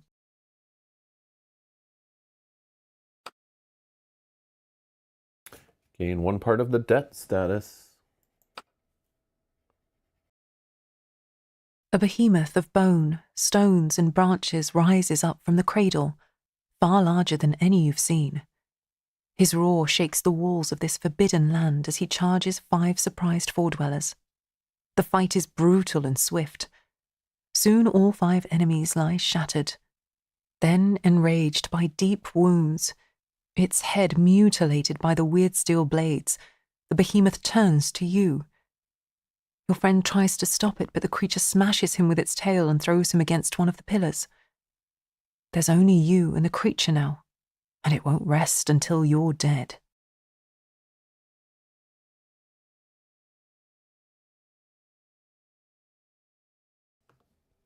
Find and resolve secret card 294. Cradle Behemoth 31. Okay. If there's a waystone in a connected location, treat all damage as unpreventable. Wait, if there's a waystone in a connected location. Oh, wow. Bastard. So we were supposed to like dismantle this waystone? How would we have known that? That's crazy talk. Come on, man. All right, anyways. Maybe we could... Oh, we could get... If we get enough damage, we can remove 1 waystone from a connected location. Oh, but then it heals for 4? Yeah. I see. Oh, okay. Loot is 6 magic, 2 All Mother's Tier consumable items. What does that mean? Whatever the All Mother's Tier consumable items is. I don't remember what that one does, but we've seen it before. Okay. It might be the one that like clears a bunch of terror or something. Okay. Okay. Shuffle up the deck. Fine. We're not using the shield. Oh yeah, it's purple encounter, right? Yeah. Yep. So I gain 1 terror less. So I use my Pugnant Reeve.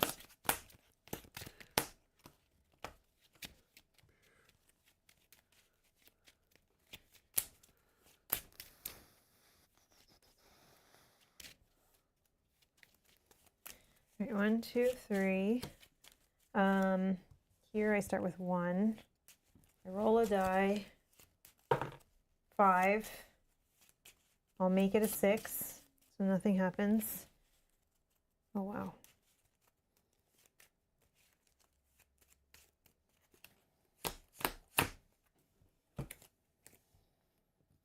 Oh, I got my weekend card.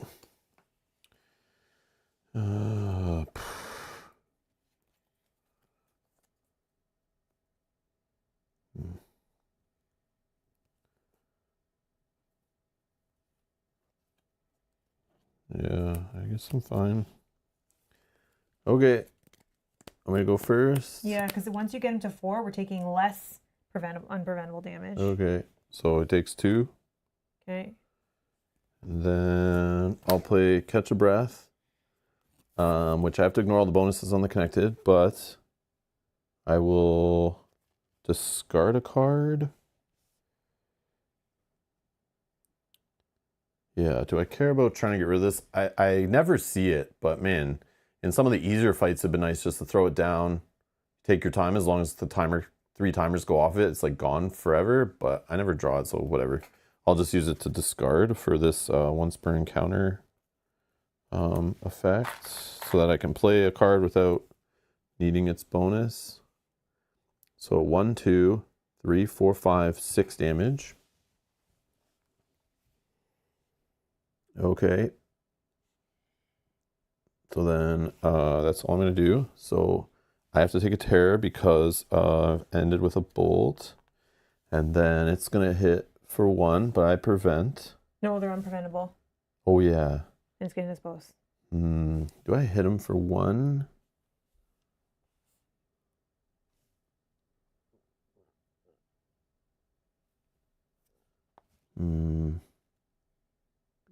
So if I hit him for 1 with this, I don't know if we resolve 10. I don't think so. But then it won't be at 10.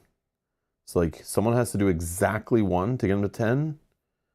Damn, is there one other damage? Yeah, I didn't have another way. You have another way? Like just do 1 damage out of nowhere? No. I guess I could have done this at the beginning, but I'd have to pay magic. And I don't know if we need the magic to continue. Well, we could get 6 if we win this. Okay. So I say do it. Yeah, magic. I say do it. Yeah, we could have looked at our cards and add it all up ahead of time, whatever. Okay, so I need to be at 10. Okay, so then we go into remove 1 waystone from a connected location, but then he heals for 4. Okay, he's back to 6. Okay, your turn. Then this card gets... Oh yeah, this is gone. Okay. And I've left an ice 3 times. Please tell me you Yeah, I can got do you. something. Okay. I gotta... Spend 2 energy. Sorry, 1 second. I can't connect off that, but I could connect something and then get rid of... No, I think it's just fine. Why can't you connect? Because Oh, it's a 0. but that's why, because it has this. All mine are like that too, where they're horrible to connect off of on purpose. Yeah, but I'm thinking... And those are the ones you always rip away with this, so that you can play something else. I'm thinking I just play something else first, rip it away myself, just to get some more damage. Yeah, I think I play this one. That'll give me 1. 1 damage, and that's after the enemy. Doesn't matter. Then I rip it away. Oh wow, I don't know if that was worth that item use. That's crazy. Then I play this. Okay, so that connects. There's bonuses here. That's The fine. magic allows me to draw a card. Okay, and then you card. 6 damage. Did you spend 2 energy to play it? No. Thank you. Okay. 13. Then 13 does what? 11 to 19. Hits us both for 2, and then we both gain a terror, but I'll block that. You have a way to prevent 3 damage, but for each one you prevent, it rips away a card from here, which 1 is fine. Yeah, so I'll just prevent 1, and you prevent me the other one, right? Yeah, I do actually. Okay, so then we'll do that. Here. Oh yeah, both of us. Prevent 2, so he So prevents 1. I don't get prevent hit. another one with this. That forces just this card to get ripped up. I wanted them in my discard anyways. And then I gain a terror. I don't have any way to block that, and you do not. Okay. Draw. Yeah. Silver bolt.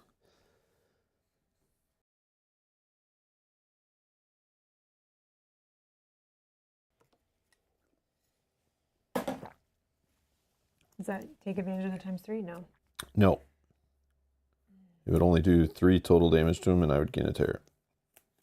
Okay, hold on. And I have no way to draw a card. So, or I guess this draws cards. Yeah. Now we're just top decking, so it's gonna be rough. Okay, I can go first then. I can play this. It's gonna cost me a magic. Draw a I draw a card. I gain 2 damage. And I may treat. So you can change the icon on one of the next cards to be a connected one instead of something else.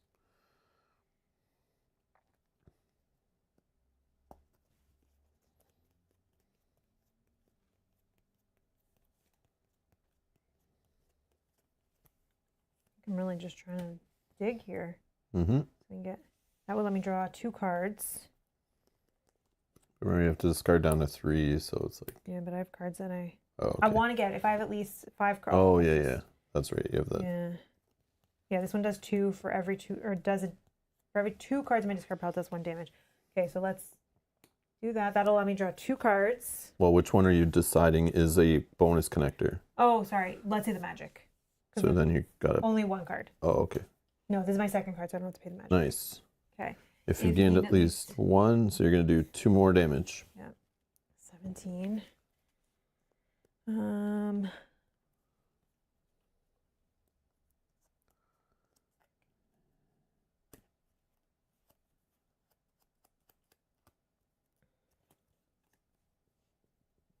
What this is better so then you can get the draw, right? Oh, you get the draw anyways. Yeah, I just need the courage to connect. Okay, okay. And it doesn't matter. I'll stop here then. Okay. 17. He's going to Hit both of us. I block, and I don't take any. You just have 1 damage to deal with. which I block right here. Okay. And then I gain a terror. I draw a card. That's what I needed a long time ago. All right. So 1 for a bolt damage, and then I'm fighting a purple encounter, so 2 more. So total 3? Yeah. And then I could. So if we go into 21 and 22, he starts hitting for 4 to me, and then you, and then he heals 1. I think we wait that 20 though. So I know that's what I'm talking about. Yeah. But if I continue to play, which I could flip my sword to connect this one, be 1, 2, 3, 4, 5. Get 25. But then he'd heal 1 down at 24. I could hit him again, so he'd be back at 25. So we'd still need 6 more, which is kind of nutty. If I still had this connected over here, that would be... But if I went before you, potentially I can put down a 2 times. Oh yeah, that would be great. 10. Yeah.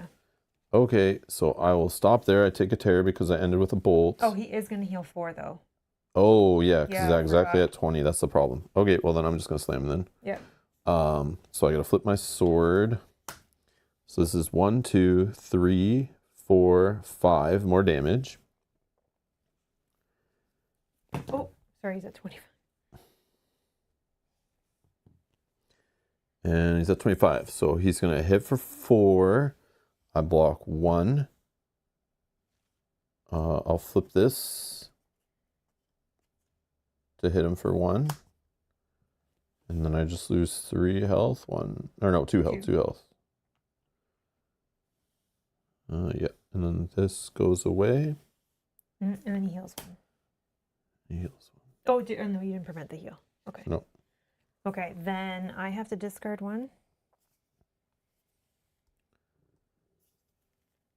Oh, this card is good for you because you can get cards out of your discard pile. So I need to keep that. Oh yeah, and I could slam I down. don't think. What are we both drawing right now? Is that what's happening? Like the... Yeah, but I just need to Oh, discard okay. 1, which I think is that one. Okay, and then I draw. All right, he's at 25. Not So the best one. Okay.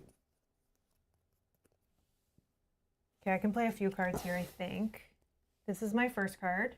It just does 1 damage. Gain a charge. 5 more. 5 more. For Okay. each point of your practicality. Oh, 3 total. And this is the one you can pay a charge to choose 1 card in your discard pile and add it to your hand. Okay, then I was gonna play this one. I have 3 practicality. The 2 magic is free. Yeah. And now you can place this card at the bottom of your deck, or for every 2 cards in your discard pile, gain a damage. So you get 1 more damage if you want. Okay. And then I play this. Okay, so that's gonna... If there are at least 5 cards in your discard pile, no. Oh, I have 3. If you're escaping, ignore the enemy attack. So it doesn't really do anything. Oh, but it adds it times 2. I could just escape though, and then I don't take the 4 damage. Yes. Yeah, nothing would happen. I'm gonna escape. Okay. Okay. So my turn. And now I think. Oh yeah, I need to spend a yeah. charge off here to return probably this one. And then slam this one down, which is 1, 2, 3, 4, 5, 6 damage. Yeah, he only needed Murdered. 3. Great. Okay. Yours.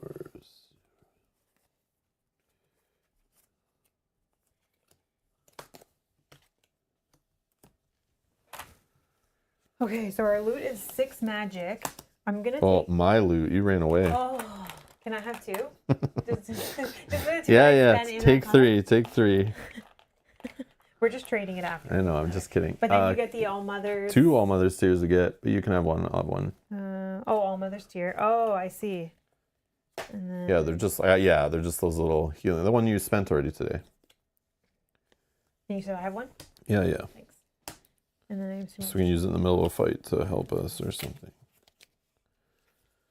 This was a secret card. Oh, yeah, that's going back to me. Well, let's see what happens when we win.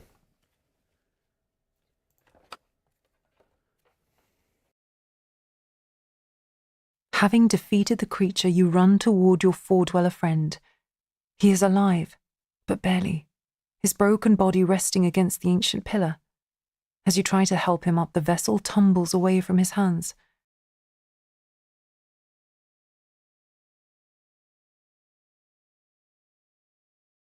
George just reminding us, technically you can't trade magic. You're No trying to problem. ruin our fun, I took it George. away. I took it away. She can't have it. I'm He's got fine. all the magic, so he's responsible for the waystones moving forward. Yeah. We'll see what happens though. Yeah, I took it all.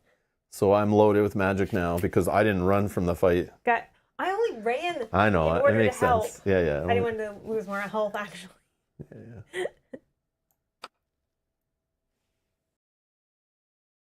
As the vessel rolls on the ancient stones, the cradle's essence starts to seep from it.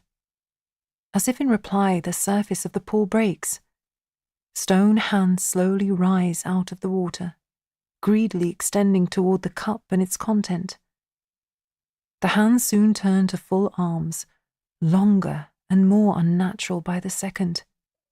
Way too long and with way too many elbows.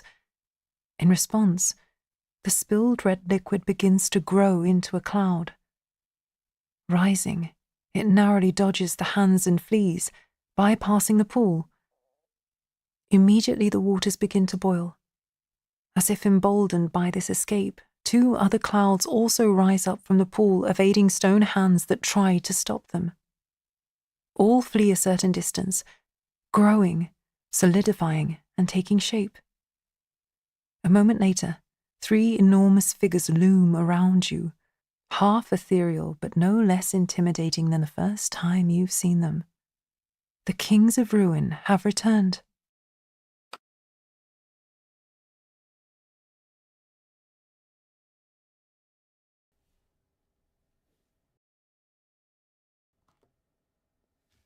Okay. Attach 167. Ossified forest to the left side, weirdness side up. Oh, wow. So each party member loses health if you go here. Venetian styled ruins glow faintly in the weirdness, carved into the wood of dead trees. 168, the shattered colonnade to the top location, 166. You think we're going to have to fight all three of these or just pick one? 160, I don't know what I called it. Yeah. Faintly visible wraiths walk among the remains of the Lothian camp to the north. That looks cool. And then 169, the Ashen Plain. For morning treasures left here in ancient times glitter among the weirdness-covered sands. Ooh.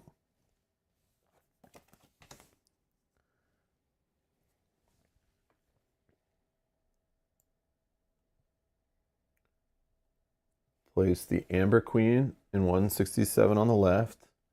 Place Claudine the Unknighted in 168.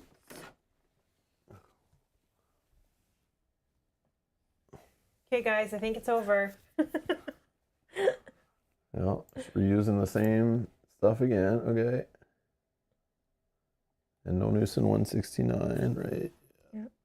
Okay.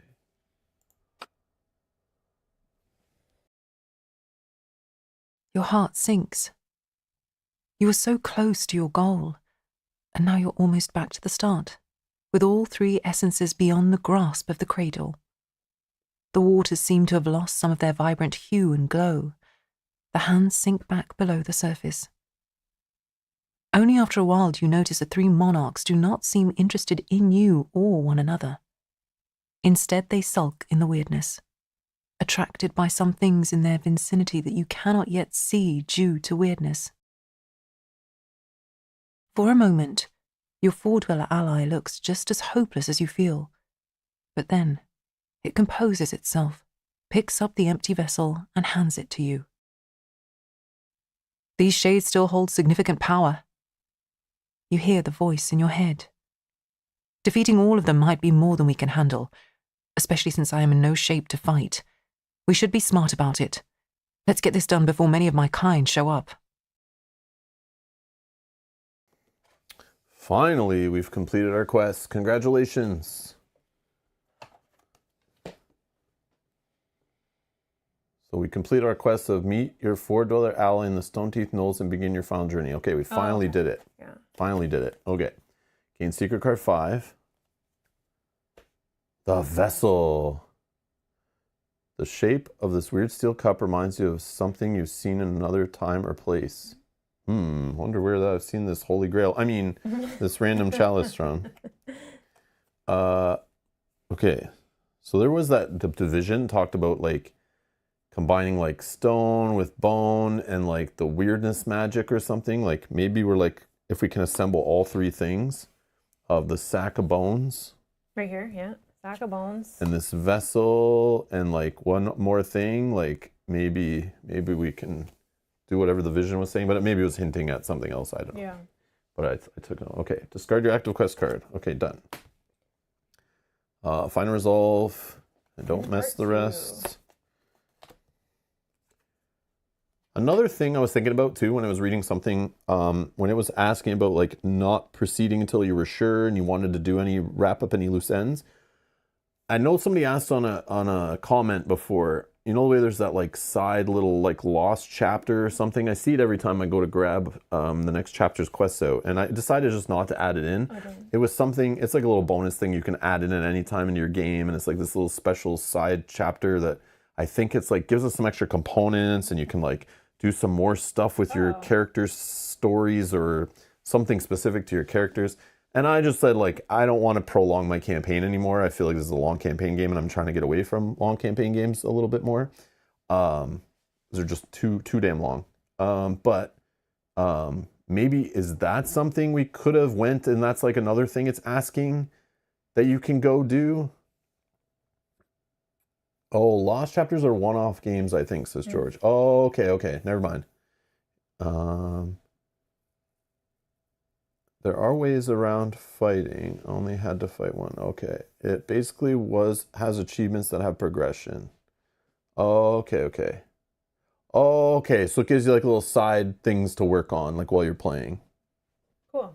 Okay, But I think, 2 one-offs. I guess Okay. people could still wander around. Yeah, I just didn't know if that was another reason it was asking, like, hey, you have that stuff you can go do still, but I don't know if that'd be way too late probably to do that then. Yeah. But yeah, but I think it was more asking like you want to go finish getting some checks on some of those things. Return of the Kings. The Kings of Ruin have risen once again, their shades conjured from the essence around the cradle. You must find a way to subdue or defeat them. Quest. Subdue rebellious apparitions of Claudine, Venetia, and Nonus. Return their essences to the vessel and go back to the cradle. Okay. Play special event H on top of the event deck. Okay, H is on top. Gain secret card 299. Shadows of Ruin. Kings of Ruin do not move unless you're specifically instructed to move them. At any moment of the game, if any character is in the same location as Amber Queen, read this verse. If you're in the same location as Claudine, read this verse. And if you're in where the Bishop of the Deep is, read this verse. Okay, that's a global rules. Sweet. It's a good moment to pause, save your game, finish now, or continue the game. I'm okay to continue, but I do want to take a quick break before we get into the craziness. So we'll be right back in a couple minutes.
All right, we're back.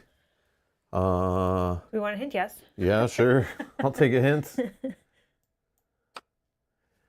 locations of the Kings of Ruin could hold some answers, but you need to find a way to bring them to the clear side and enter them when they are not occupied. So we gotta play musical chairs with these guys or something?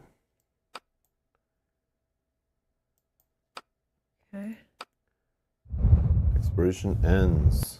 Wait, what do you think H says? Have we seen that event before? I have no idea. Not sure. Okay. So we should we've explored this location already. It forced us to. But we only did. But is there... I mean, it doesn't hurt to just try, right? Yeah, I think so. Let's see. Because if we can get any more resources. Okay. Blah, blah, blah, blah, blah, blah. So I think we now have. If you don't have Forbidden Land Part 1 status. Which now we do. If you have 3 markers on Secret Card 5. No. Oh, the vessel. Okay. Okay. So this is how we gotta do something. All right. Select action. Topple the stone. One of the stone columns. Some of the tall ancient stones that surrounded the pool are crooked or damaged. It would be hard to overthrow them. Approach the cradle or leave. Do we want to try to topple the columns? Wait a minute.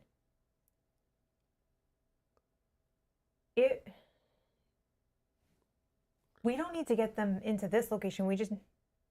Yes, we do. We want to wait and do this. If there's somehow that we can get them into this location that we're in, then we topple the columns. Will that deal damage to them? But we would have to interact with them first. You can't do anything when they're there. I know. But it was saying about these locations. Oh, yeah. To get them to clear when they're not occupied. I don't know how we get to one, like, shift spots. Like, I'm thinking the same thing. Do we interact with one today, see what happens, sure, and then we see what H does? But I don't think we topple the columns yet. So I don't get what you're saying. Are we toppling a stone column now, or we're not? So what are we doing? We're leaving. We're not approaching the cradle at all? That's our other option here. Or we just leave and then I don't know what we do? Okay, we can approach the cradle. I don't know. The cradle awaits patiently. Check before. Do you have Forbidden Land Part 2? No. So select action. 1 energy, throw the remains into the Crimson Cradle. Requires Secret Card 13, so the bones. You've heard that if you give something to the cradle, it's bound to give you something back. Piss into the cradle. Oh my. Wow. Ask the cradle for a boon. You're in need, and it can provide anything you imagine. Give the cradle a gift. Being indebted to this disturbing entity fills you with unease. Okay. Do we throw the remains into the cradle now? Yeah, sure. Yes, I don't know what to do. You spend energy. I know they were hinting at stuff in that vision, and like, I don't know. There's know. too much reading today, or listening to story time. That's like, it threw a lot of info at us, but. Okay, we're going to throw the remains. All right, let's see what happens. You empty the bags of bones and sinewy remains into the pool, and it eats up all of them greedily. Just under the surface, you now see white hands doing their nauseating work, rearranging the bones to make a beastly shape, packing them full of stones and connecting them with red filament, drawn somewhere from the depths of the lake like red yarn from a giant spool. But what is worse is when this creature begins to move, at first surprised and horrified by the fact it is once again alive. Then it breaks the surface and walks out onto the shore, each of its shambling steps more confident than the previous. The head, crowned with a mix of twigs and antlers, turns toward you. You can't help but wonder whether it knows you're its creator. So if there's a timer on this location, or if there's no Kings of Ruins revealed. No. Otherwise. So otherwise, right? Yeah. Discard Secret Card 13. After a moment, the cradle beast turns its head away from you and toward the giant shape looming in the wasteland beyond the cradle. It lets out a long roar that sounds like hundreds of bones and stones rattling against each other. Then it charges toward the shadow that was once a king of ruin. The fight you witness is breathtaking. The fury of the returned king against the giant hulking construct of the cradle. Ultimately, the echo of the monarch triumphs, smashing the beast into pieces. But the cost is dear. Weakened by this fight, the shade loses its shape and turns into an irregular cloud of crimson essence that slowly begins to regain its form.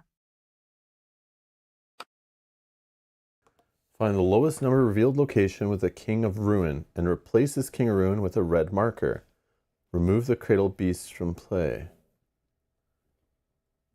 So 167 is the lowest. Red marker. So Vanita is gone for now.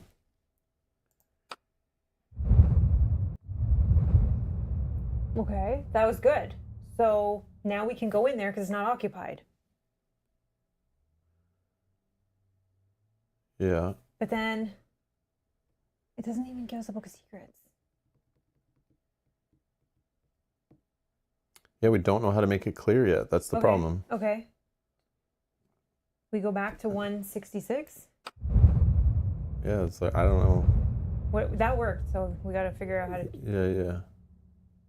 We have no. Maybe we do topple the columns. I am not like it's like I think it's giving us a bunch of stuff to do before H shows up, and like depending where we are, like did we do enough stuff before H came, like, or did we just waste our time and do stupid stuff and we get punished? Like I don't know. Mm-hmm. Was there anything else under the approach to the cradle? Yeah, there's a whole bunch of things. There was the give the bones, Okay. but I think if we didn't have the bones, we could have gave a gift, which maybe does similar thing, but maybe it's completely different. We could ask the cradle for a boon or piss. I don't think we pissed into the cradle, but you never know. Maybe the piss becomes some kind of water monster slime piss creature. Cocaine piss bear and goes and kills another King of Ruin. Okay. Who knows? Do we give a gift? Like, Yeah, sure. okay, let's give a gift.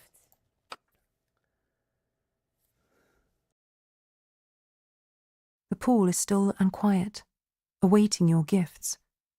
If you're generous, it might repay you. Okay, so it looks like this is just a normal shop trading screen here, but we want a hint. If you grant gifts to the cradle, you may also safely ask for some boons. Oh, okay. I see. We can give our own blood. Oh my Give God. wealth, give food, give magic, give precious equipment, discard one C, D, or E.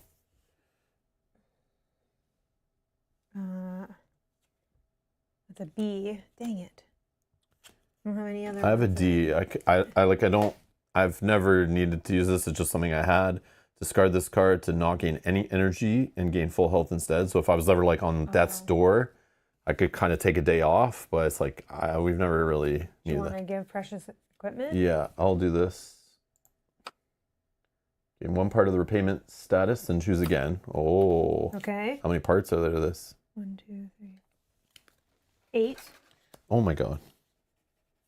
Okay, I can. Do we have any? No, that was Oh. the first one. Okay. I didn't know if there was some earlier in the game we got or something. I can give 2 wealth per character. I have 5 wealth. I have 7 wealth. So, yeah. I'll just give so it'll be easy math. I'll just take one back. Okay. Trade it again after. So we've And given. just whatever. Let's give you 2. Okay. Okay, gain 1 part, choose again. Oh, so you could keep doing the same one over and over again too. Yeah, if we had, which I guess we could do. I'm going to do another. I'll do the wealth again. So I'll just change 5 in for 1. We could do wealth one more time. We'll have none left. I don't know. Do you think? I could pay a magic per character. Okay. So- We may need. The Oh, magic wait. though. We can give more items too. Yeah, I don't think I have any more items. Oh, you don't have any spares that you These don't ones need? I need. That's my weapon, armor, shield. This shield is only a B item. Oh, yeah, this only B. Okay. This I don't. That's a B item. Consumable. Oh, this is a C item. Oh, I could give this one. This is a C. Anytime, discard this card to gain the chosen amount of terror equal to. Oh, yeah. I've used it once. No, maybe I didn't even use it once. But Is you're this- gaining terror. Yeah. to heal a whole bunch. Yeah. Like if I gain 2 terror, I heal 4. Yeah. I don't know. I'm down with Okay. tossing it, whatever. Gain another part. And Okay. then this is a C. We have 4 parts. Do you think that's enough? I don't know. I know, like, We might need the wealth actually, right? So maybe I don't know. I only have 1 left, so Yeah. whatever. Okay, let's end there. I can do the magic. I We have might need 8. magic if we have to light anything. Oh yeah, I don't okay. know. Okay. Let's stop there. And I'm already That's missing 4. 2 health. I don't want to lose any more, so. Yeah. Okay, we leave. Okay. But then I think we go ask. Do we ask for a boon or not yet? I don't know.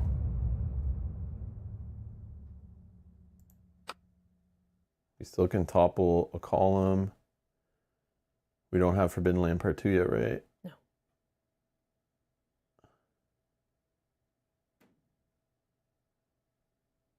Do we? I don't know. Yeah, I don't know if like we should. It if it gives us something that we don't need right Yeah, now. like we actually haven't fought anything. Yeah, true. Okay, and you don't want to piss into the cradle, right? I don't think I so. don't think so either. Okay, so we leave here, but then do we want to topple? Yeah, I see. So like I don't know. I have energy. Okay. Like what else are we doing? We don't still know what we're doing. Well, we could go fight one of these in the weirdness. True. I don't know. Let's see what happens. Okay. 2 energy. Yep. After finding a suitable, unstable pillar, you push for a while with all your strength until the giant column topples over and rolls some distance down the slope. The sound of its fall echoes from the weird stone walls of the giant well like thunder. If there's no yellow tokens on this location, place 1 on location. Now we gain Forbidden Land Part 2. Perfect. Okay. Expiration ends. Now we go back. Yeah, now we go back. And now if we approach the cradle, now maybe we can like walk over it or something like. Oh yeah, maybe it made a bridge or something. Okay, now we have spend energy to roll a toppled stone column into the pool. Requires a thing on location, which we just did. Throw remains in, which we've already done. 1 energy to piss into it, Oh, it's getting more expensive. or ask the cradle for a boon, or give the cradle a gift. I think we just do the first one, right? Okay. I'll spend energy. Sure. The stone pillar rolls towards the pool's surface and hits it hard. Despite this, there's no splashing. The red liquid envelops it and begins to suck it in while countless disturbingly twisted hands crawl around it, pulling it apart. Under their touch, the stone splits like flesh, inviting your eyes into the forbidden depths of its gaping wounds, filled with pulsating red filaments. Then it disappears under the surface. For a while you wonder whether you did everything right. Surely it can't be that simple. But there's no bargaining necessary. The cradle waits for no offerings or rites. After a moment, the stone returns to the surface, changed beyond recognition and adorned, the best the white hands could, with old bones and ossified remains. Then the hands place it on the edge of the cradle, still dripping with red. You come and touch the stone, feeling its latent aura. It is a waste stone like many you've handled before in your travels. Yet this one is made by you, and it makes all the difference. So remove the yellow token from this location. Place a waste stone in any corner of this location. We do this one. Not Right. the one where we've cleared the guy to go to. And Well,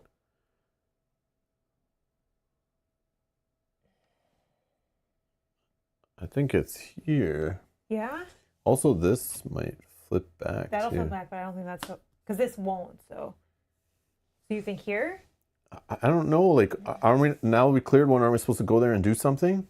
Wasn't that the whole thing? Is get them off the location, go and interact with it, or am I not understanding what it was telling us Yeah. to do? Like, I don't know what you're trying to do. You want to flip it and then go fight them?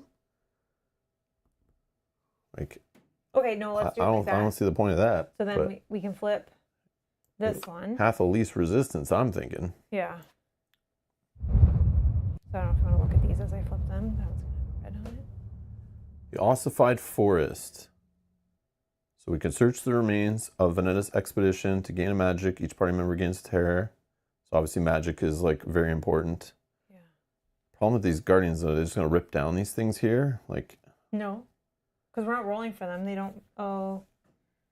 oh, they do not move unless specifically instructed to move them. Yes, I don't think we're rolling. Oh, okay. So we don't do the rolls. Scraps of white fabric drape in the pale branches of dead trees. Okay. And then this one. The shattered colonnade. Colonnade? So you get 2 energy. You can search the remains of Claudine's expedition. To gain a wealth, each party member gains a terror. So this is just getting more stuff we need to give to the cradle. That's what this is for. Yeah. And yeah, so maybe it's like spending all that we have to get to like 8 parts is like really what the goal is. And this is giving us a way to take time, spend energy, waste days to try to gather it all, to try to get as much as possible. So I don't know if me hoarding 8 magic is really smart. Well, now that we got a free waystone, Yeah, but we'll things have see. changed a little bit. We'll see what happens at these places. Oops, sorry. I think that's what it's doing, is trying to like give you extra stuff to help you get more stuff for a boon. Well, I'd like to go here and explore this location. Yeah, of course. Do you want to go together? Or- Sure. Okay. There's my one. 167.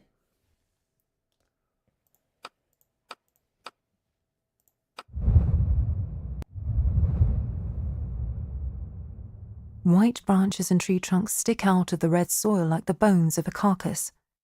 There's not a single green leaf in this entire forest. It died and fossilized so long ago that most of the trees were broken by the spawn of the Crimson Cradle. After a while, you notice that some of the trees look different. Familiar-looking Venedian signs were carved in their white surfaces, while on some branches, shreds of white fabric flap in the wind. Okay, so we could collect strips of fabric, which might give us a card, and maybe it's something we can give to the... Oh, to the... But it didn't have an option about that, or... But either way, capturing the essences, I think, is what we're... That's, I think we get markers on this. So I think Oh, we should do okay. that. So... Let's do that first. Sure. Capture the essence. Do we have Forbidden Land Part 7? Oh, I don't think so, no. As soon as you approach, the cloud of essence begins to stir. Veneda still has strength left to take shape once again and oppose you.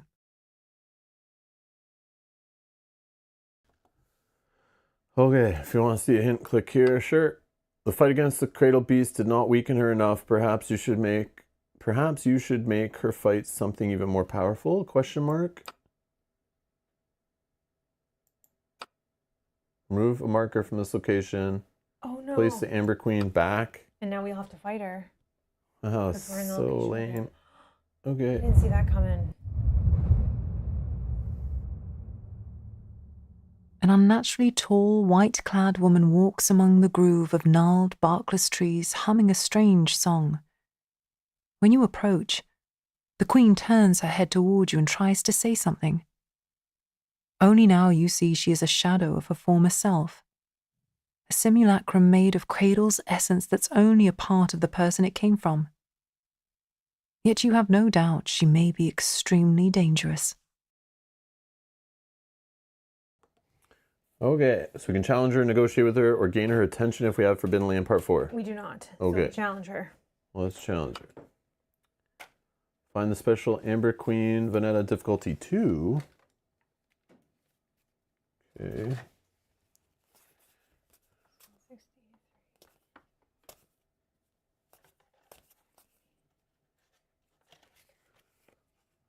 Combat, placed on the table. Okay. So combat, Veneta 2, purple encounter. Hey, Mike. Hey.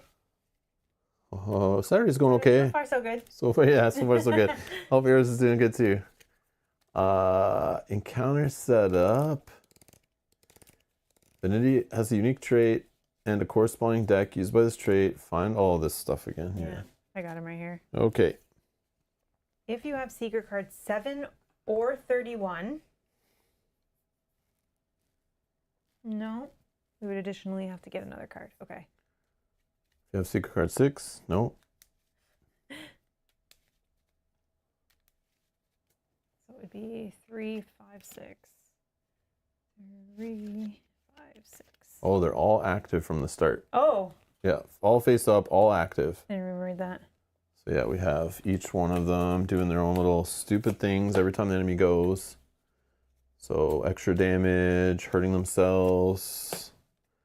We got the stabber, ripping cards off the line, hurting themselves. Oh yeah, this helps us hurt her. We get a little bonus when they're dead. This one, that's the 5. Whenever you gain damage, you must place it on the card. Yeah, this one's the like tank that soaks up a little meat shield. Yeah. But if you loot, we each can get rid of a tear and then remove a token from her. I don't know. But like, do they respawn like in this? Oh, I think it'll tell us in the reminder part here. Okay. Before resolving the encounter, familiarize itself with the rules on page 40. Reminder during the encounter. When his deck is empty at the start of the encounter, is not recreated during a shuffle. Reshuffle instead. The only way for a defeated amber spawns to come back is through Venetta's attacks. Okay. Oh, place the bottom amber spawn. Yeah, from the discard pile. Okay. Amber spawning after her effect. If there's 4 more little tokens on her, discard all of them and reshuffle. But I don't think that matters. Yeah, okay. Place the bottom amber spawn from the discard pile on top of Venetta's deck. Okay, Yeah. sure, I guess I understand. Okay, so I'm shuffling up my combat. Remember my die to start. Do we have the Forbidden Land Part 1 status? Yes. Oh, okay. 2 is gain a terror. Okay, so now we have a resolve.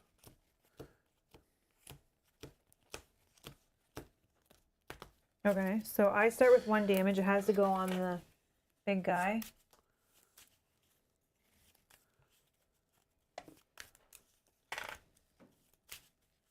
So she's 25. Okay. Oh, if it's 5 or 11 exactly, she runs away.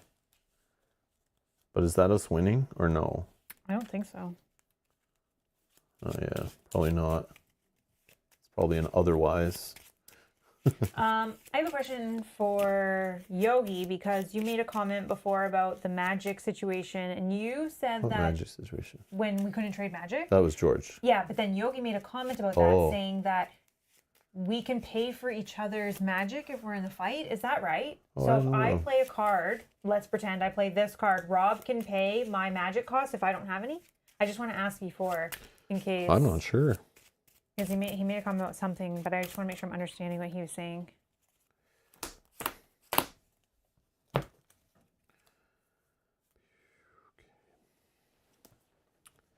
Said you can pay for other stuff, not that. Oh, not that. Okay. Oh, okay, I Okay. see. Thank you. Okay. All right.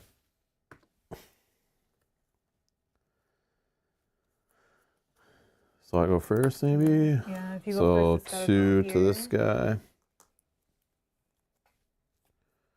Okay.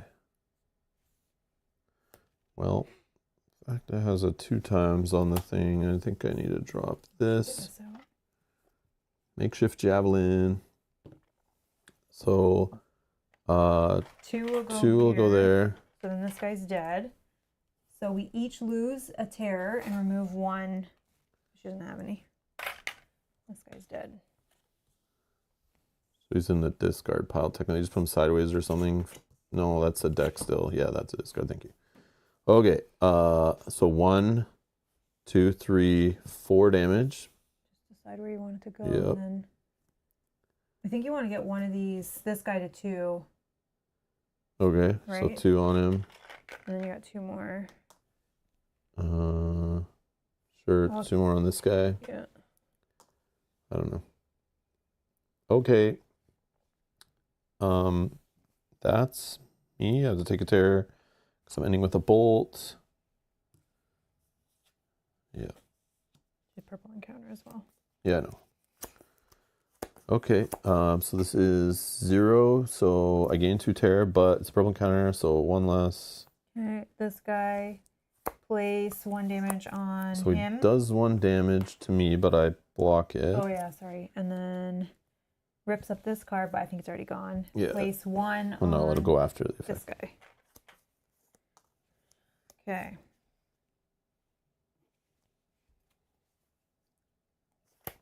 Okay.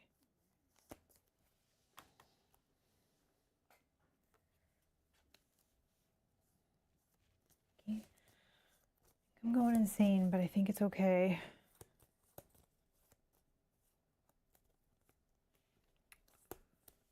I think I need this one out.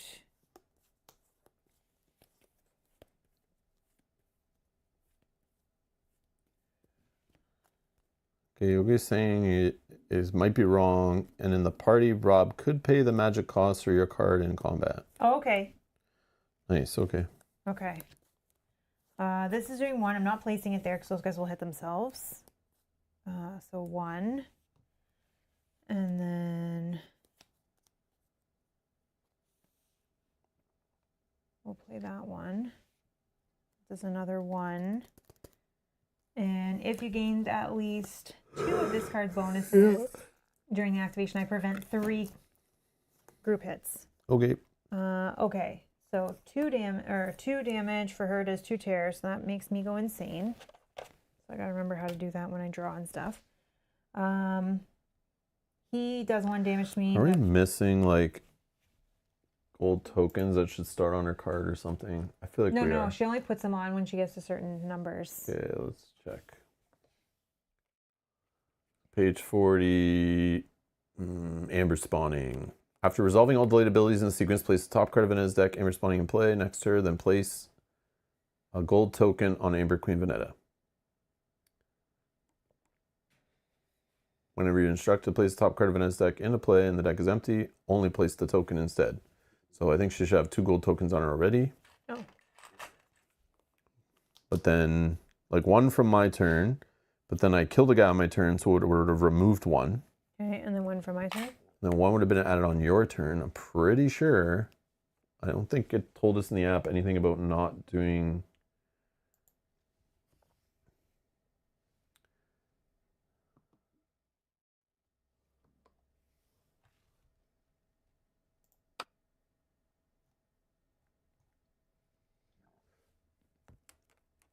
Reminder, during the encounter, Venetta's deck is empty at the start of the encounter and is not recreated during reshuffle. Instead, the only way for defeated Amber spawns to come back is through Venetta's attacks. I guess it still matters because this one says she does damage based on how many she has. So I think we still do have to put these on, you're right. Yeah, okay. Okay. Still confused though, but whatever. All right. Okay, so then he hits me for 1, is blocked, and places 1 on him. That will allow me to draw a card, and then he's dead. And then this guy discards this card, and then places 1 on here, and places 2 on her when he dies. Yep. Okay. Okay. That's us Now we done. draw. So I don't draw, right? Oh, you're insane? No, I'm you don't insane. draw. Okay. Because I just have to play the top card. Okay. If you like that 2 times, I can. No, I have nothing on the bottom, Oh, okay. unfortunately. I didn't draw any. I'm holding my 3 times, which would be sick for me to actually have one that has something on the bottom, but I played the only thing I had on the bottom. Okay. So now I can't do anything, which is annoying. You want me to go first then? Mine is random, so I have no idea what will happen. But I do worry that she hits 5, and then can I do anything? Potentially. If I go, I could do 1, 2, 3, 4 damage. 4 should be That at puts 8. to 8. And that is, she do, oh yeah, Oh, we yeah. got to put a gold token. Sorry. And then,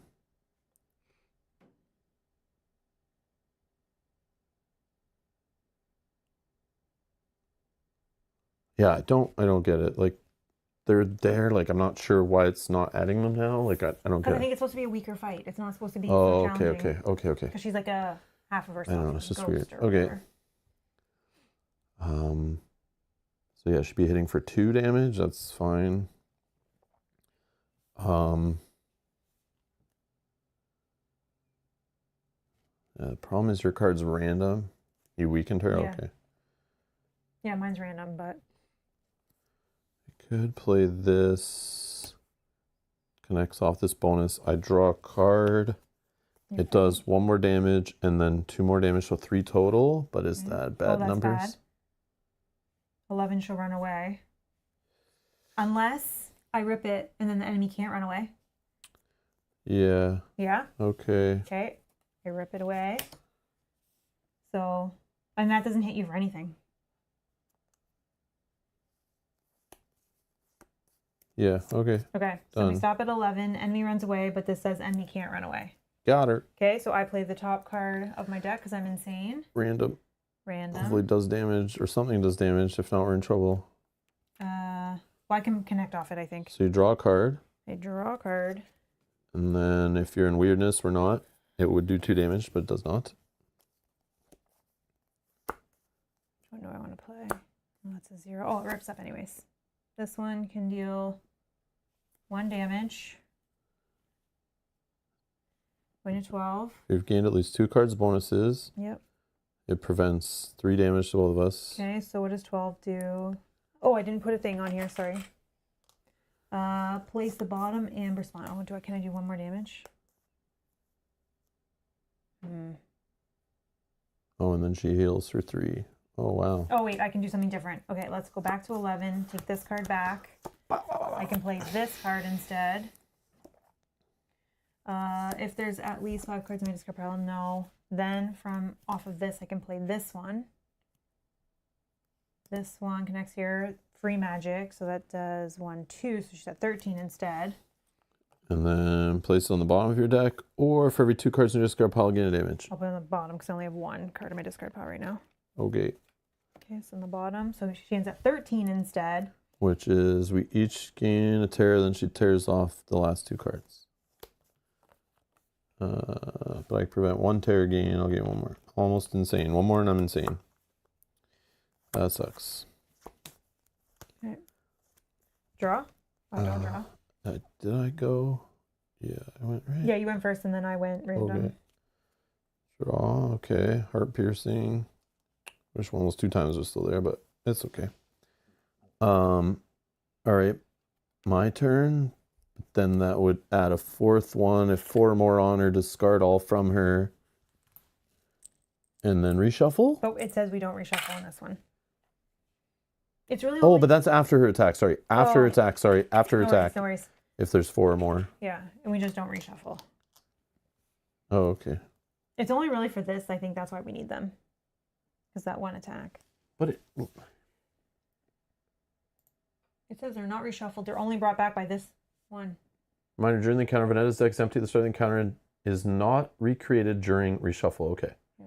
Instead, the only way for defeated amber spawns to come back is through Venetta's attacks. Yeah, just this one that brings Okay, place the okay. bottom amber spawn from. I this see, I pile. see.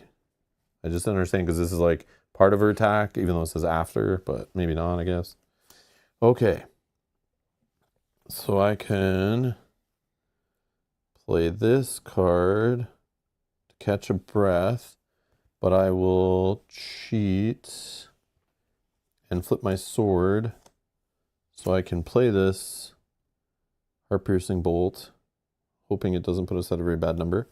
1, 2, plus, so 8, 9 total damage. 9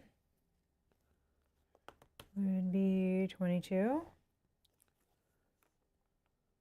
That's all I got because I can't get this out of here. 22 is where... 22 does Oh, 4 4 damage. damage. I don't know. Okay, so I'm taking 4 damage so I can prevent 1. Flip this card to prevent 2 and do 1 more damage to her. You just take 1? So I prevented 2. Oh, okay. So you're saying for 4, right? Yeah. 1, 2, okay. So now after these get These go cleared away, yeah. and reshuffle happens, and I think is reshuffle the one that does the whole line? Yeah. During encounters with difficulty 2 Veneta, when you're instructed to reshuffle, only shuffle all cards from the sequence and discard piles into the corresponding decks. Then each party member loses a health and gains a terror. Do not rebuild Veneta's decks. Okay. Lose a health, gain a terror. I'm now officially insane. And then we shuffle these. These...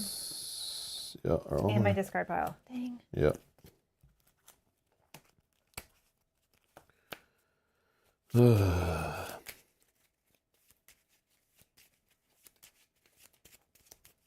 Oops, some of my cards are the same.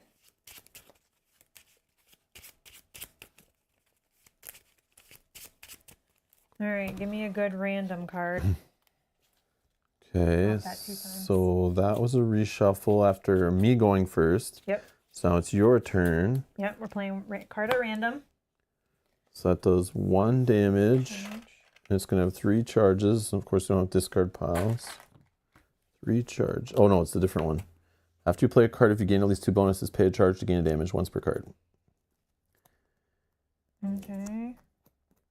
This card I cannot. What does 24 do? Is that bad? 24 is she puts the Amber Spawn back into play and then heals. Oh, yeah. Did you go? So you put a gold token? Sorry, yeah. So then she'd heal 1. Which I can't even. We're like 1 damage away. This is insane. Yeah, no, and I can't You just even need to play do 1. Why can't you? Because it only connects and it's a 0 connection. You have nothing to tear away or any tricks. No. Nothing to do 1 off of an item or anything. Ability, Oh, I do. skill. This one. Once per combat, you may discard 1 item to do 2 damage. I'll discard. I don't think we're going to do any more diplomacy, so I'm going to discard this item to do 2 damage. And he's dead. Or she's dead. Okay. I forgot I had that. Once per combat.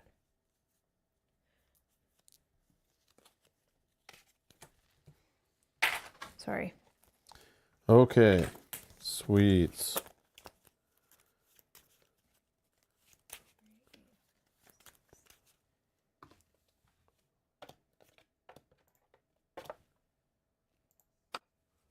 So if we win, remove her from play, place a marker on the location again, and this time don't choose the option that brings her back to life, I guess. Oh, okay. But we gain Forbidden Land Part 7. Okay.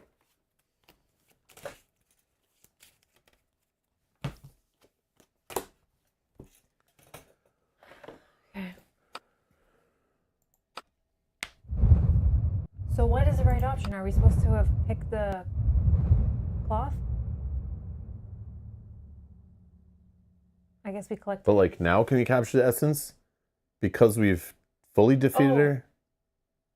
Yeah. Yeah, now we can because we now have part 7. Okay. So I think we're okay. But should we collect this fabric at all? I think so, but I just don't know which order to do it. Okay. I'm going to collect the fabric first. Okay.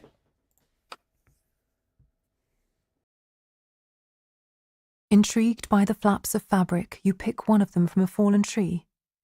It looks like a small part of some splendid white cloak or robe that was covered in mythical scenes, not unlike the cloaks of Venedian storytellers.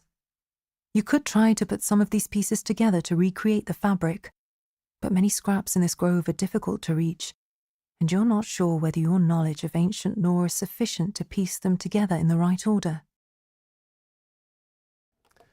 We're going to roll a die, add 1 point for each of your practicality and spirituality, so that's 5. Total is added to a die roll. We're looking for 7 or higher. Then you may pay 1 magic.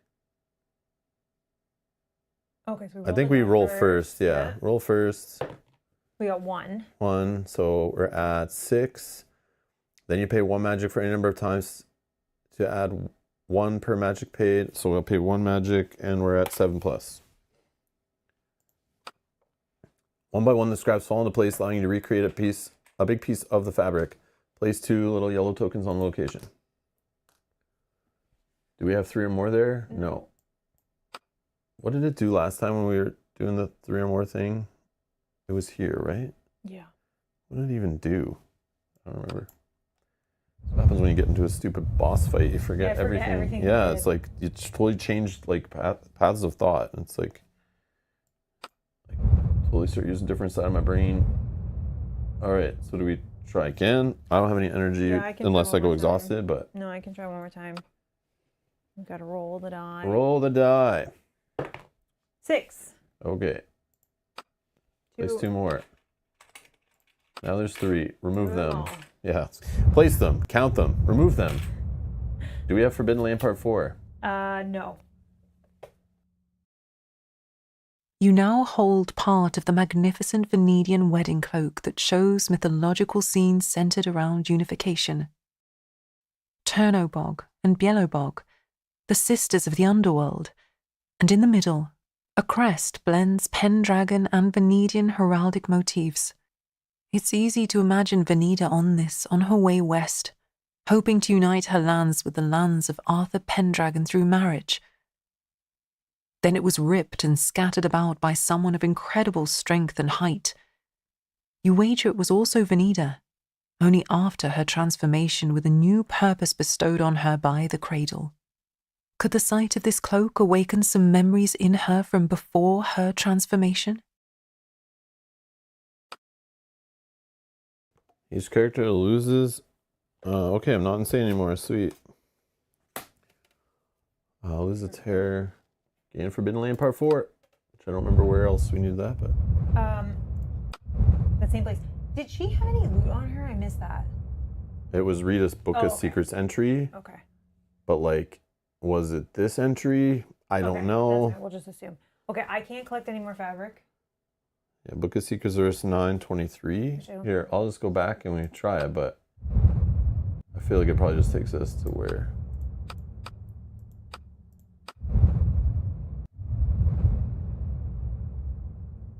Yeah. Forbidden Land Part 1. Yeah. Yeah, this is all the same. Okay. Yeah, right? Yeah, okay.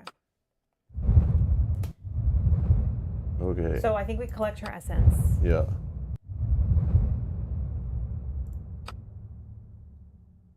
Forbidden Land 7 now we have? Yeah.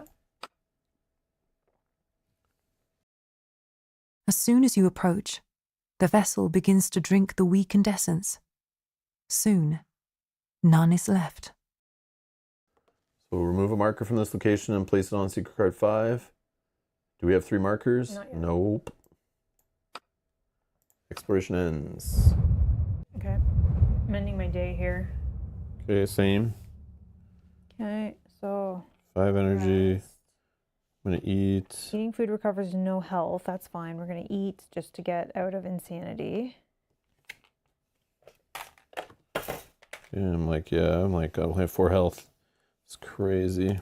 Alright. Is there a vision or anything? No.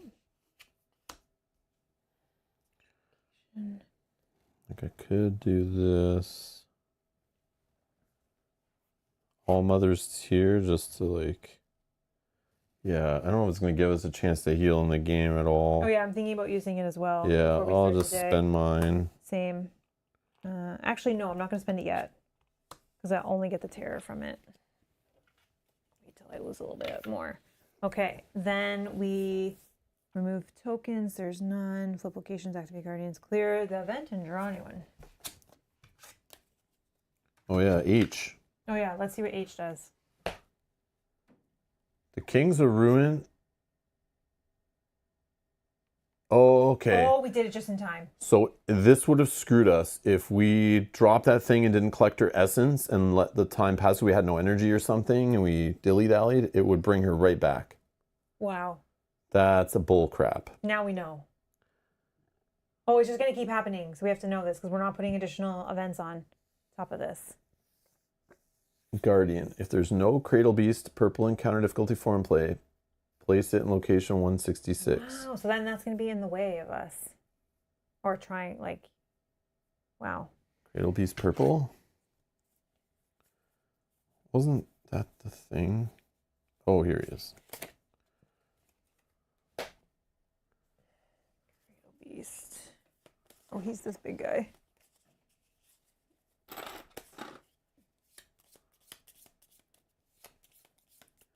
That's the same guy we fought already. Yeah. He's the guardian of this area. That is annoying. So if your location if you're in a location with 2 waystones. Oh, this is different. This actually should be flipped as well. Oh, okay, yeah. Missed that one. This is different. If you're in a location with 2 waystones. So right now there's only 1. Perfect. But when we go to make another one on the other side, we should probably rip this one down maybe. Yeah. But it does let us remove a waystone, but then he heals, so it's probably better to not have it on the board. I don't know. Wow, trolling us big time here. Okay, 166, place this on the top of the event. So even if we kill him, he comes back. Great. Yeah. Need to get some more bones. You can get bones from the So what you did, you need to do again. Next time you collect the thing first. You need to get some more bones. Oh, the bones are like reusable. But the bones just made the beast guy. And the beast made them go away temporarily. But it takes the lowest level one. Oh. But then it was only temporary when we went to it. I think we just did it in the wrong order. Oh, okay. Now we know. But we can't. But now we got this guy in the way. Yeah. So we can't interact with the location. But we have to go get bones. But we can't flip this to get the bones again. Yeah, we can. We just have to build a waystone here. Oh, yeah. I see. Wow. You can get boons from the cradle because you gave them all that crap. Yeah, we could. You're not forced into it. Yeah, we could. But we can't explore. Yeah, we got to battle a guardian, which is. I mean, it does give us 6 magic. 5 magic. Or 5 magic. And put a waystone. But oh, you may place a waystone in an empty waystone slot at your location. There's no such thing. So we need to fight him here, but that's not going to happen. If I had my ability and I was human form, I could go here and then fight it adjacent. Oh, here I have to do, I'll do a terror. I mean, energy. So. Man. Do we just fight him anyways? I don't know. But literally, end of day, he comes right back. But if we fight him here, we get a free waystone. But I'm thinking of just going here and making the waystone anyway. Yeah, if you can do that. I don't have magic to do that, but. Okay, so I'm going to use the horse, go like this. Then I'm going to use an energy, go like this. Unfortunately, I gain a tear and lose a health, which is really bad. Like, really bad right now. Oh, before you leave, I'll give you that. Don't you need to lose some stuff? You're almost insane. Yeah, but I don't mind to be insane. I don't mind. I think that's better for you to have the health. It gives you health. Okay, then spend it now and. Yeah, sorry, I gave that to him before he left. Health, energy, whatever. Well, I'll spend it after. Like I lost enough and. Okay, anyways. So now I'm spending 2 energy. 2 magic. Mm-hmm. And I'm building a waystone. Okay. And then now 165. Oh, sorry, you have to do a purple encounter. No, I don't. Oh, right. 165. I'm going to. Oh, what was it again? Search the bodies or the blue filter? I think it was the bodies. Was it the bodies? Yeah. Where and the bones are? The bones okay. from the bodies. Spending an energy, search wagon and bodies. Do I have at least 3 practicality? Sure. Gather bones. 1 energy. Each party member gains 1 terror. Oh, why not? Game secret card 13. So, like, can I just grab 2 bones? Or... No, there's only 1. Really? Yeah. This has to be repeated? Like, that's so boring. Okay. If this really needs to be done, there has to be another option. Like, you can't have to keep doing this over and over again. Because we let the beast out already. We're creating a whole other beast? This seems so wrong. But whatever. Sure. Okay, I'm gonna leave. Yeah, we don't have to do it this way, Yoki's saying. Yeah, that's what I was thinking. This seems silly. Like, this is like repeating content, which is like boring snooze fest. Seems so not creative, but for a finale. Okay. But whatever. It's what already invested in here. So then I'm going to move again. go here, can't do anything. Or maybe I should just wait here and maybe he'll move out of the way. Because he doesn't start an auto fight, right, when he moves. So I'm just going to get my energy back. I'm going to stay here. I don't see anything else I care to do. There was a rest thing there, wasn't there? 165? Yeah, let me see. Maybe I could just pay some energy to get something out of it. Yeah, I think it was a terror. And Yeah, I'm going to pay 1 per party member. And gain a health, lose a terror. Okay, that's helpful. I could do it once more. So I'll do it once more. Boom. I'm almost at full. Yeah, 1 energy left, but I'm almost at full health, 1 away, and my terror is 1 away, so I feel much better. Okay, that feels great. So going back there is not totally pointless. Okay, I'm done. Are you doing anything with all your energy?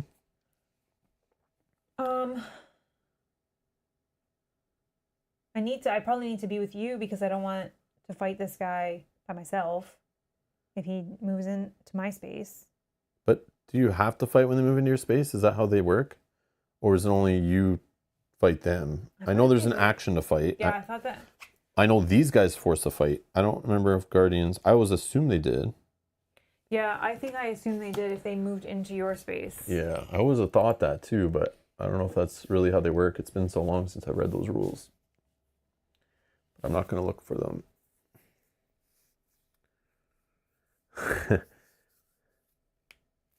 One option is that I understand. Fighting all 3, I understand, is the one option to go with. Just kill them all outright and then, yeah, grab their essence. That seems also silly, and that's what I thought it was going to force us to do. It's kind of cool there is other ways, but are there though? All right, I think because I'm insane, I go to you to heal. Okay. So 1, 2. Then I have to deal with a Purple encounter. It's a weird cloud. You may discard a weird candle. If you do, discard this encounter. Otherwise, roll a die and add 1 for each red token on this card and each point of your spirituality. Then check the result. Can I just set it? Would you be okay with that? What does it do? So if it's 0 to 4, each party member, which is just you, gains 7 terror. So what's your spirituality is 2. There's no tokens on the card. So you're looking for a 2 or higher. If you get, or no, you're looking for a 3 or higher to get into 5 to 7. Each party member would lose a health or an energy, then place a red token on the card and roll again. Or if you just set it to 8+, you just gain a magic. Yeah, if I set it to 6 with this, I would have +2 and I would gain a magic, and then we are done. Is this what you want to use to set a die? Because we know there was die rolling in almost every single thing we've done here. So the next little pulling some cloth off a tree or whatever it is here, or whatever is here, is probably roll a die again. Okay, I'll just. But you could use this once per day. Yeah. To add 2 to the roll. Yeah. 5, 6, 7, 8, 9. Boom. Okay. So now gain a magic. Yeah, that's much better. Okay, sorry. And then.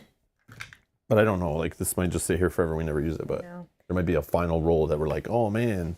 Okay, and then in here I can heal. Yeah, 160 what? 165. It's just 1. Yeah, 1 energy to camp, and rest. 1 per party member. 1, 2, 3, 4. 1, 2. I think I just do that 4 times. 1, 2, 3, 4. 1, 2, 3. Oh yeah, each party member, so we can join in a party too. And then I just gain the last. Oh, yeah. I should have waited for you to move to me, but you have enough energy to do it anyway. Oh no, not full.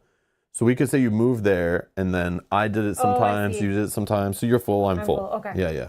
Yeah, I forgot it's each party member that gets to do it. So if we were together, yeah. I just did it by myself, but I could have waited for you to come. Okay.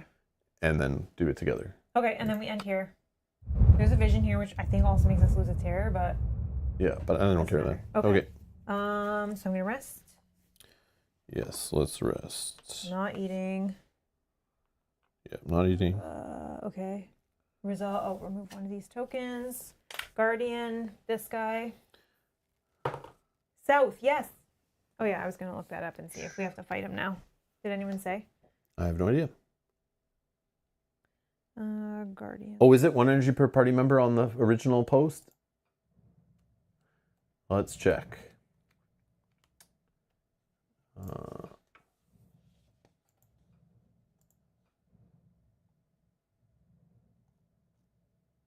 Oh, it is 1 energy per party member. Oh, so then I would just be back here. That's fine.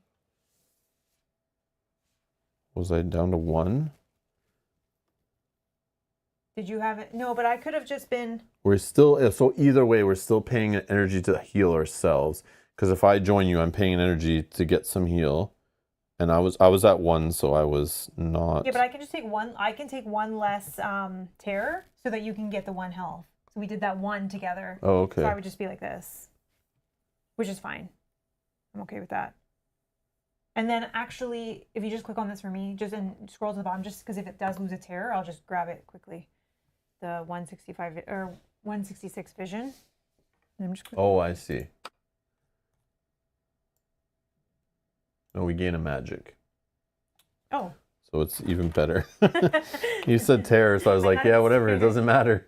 But it's magic. Oh, man. Okay.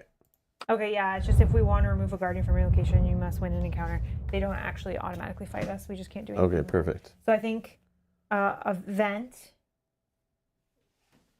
H? Yeah, which I don't think actually will do anything in this case, right?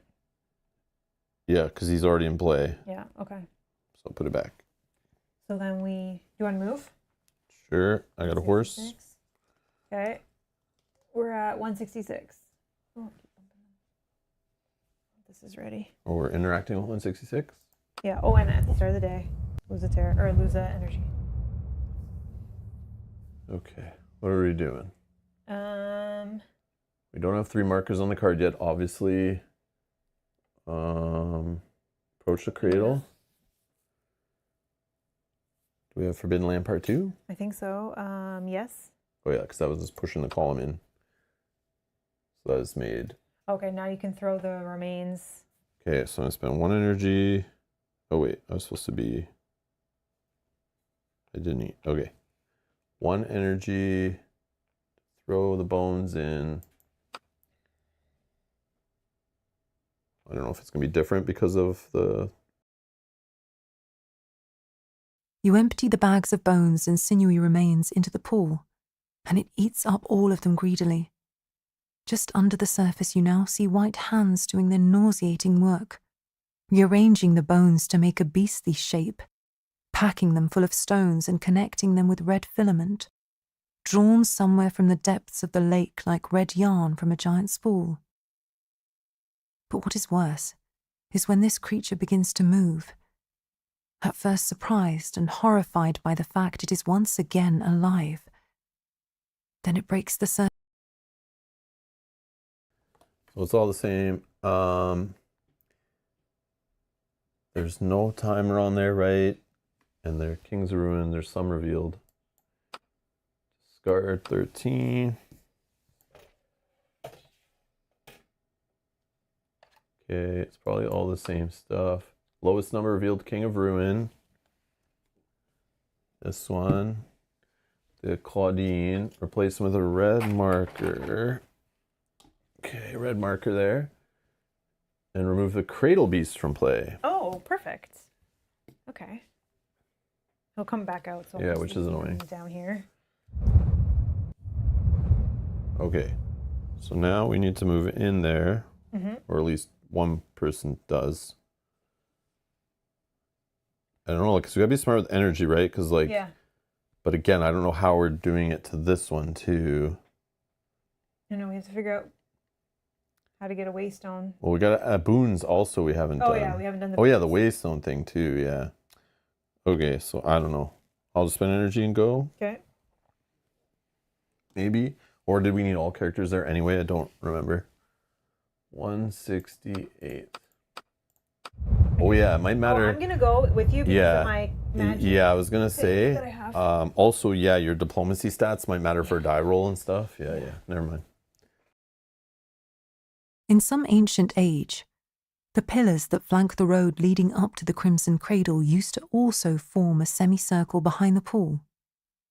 Since then, some unknown calamity brought them down and shattered them. Beyond these ruins, at the far edge of the basin, you see the remains of a war camp and a giant battering ram, its head still stuck in the porous weird stone wall. Okay, so we can try to capture the essence. Let's do it, guys. Or search the camp for an energy. Let's search the camp. Okay, I'm searching with an energy. The shade of Claudine wasn't the only revenant drawn to this place. Stepping over their own bleached bones, the spectres of ancient knights and men-at-arms roam among tattered tents. There are too many of them to banish or defeat. To search the camp, you must walk among the dead and calmly pretend to be one of them.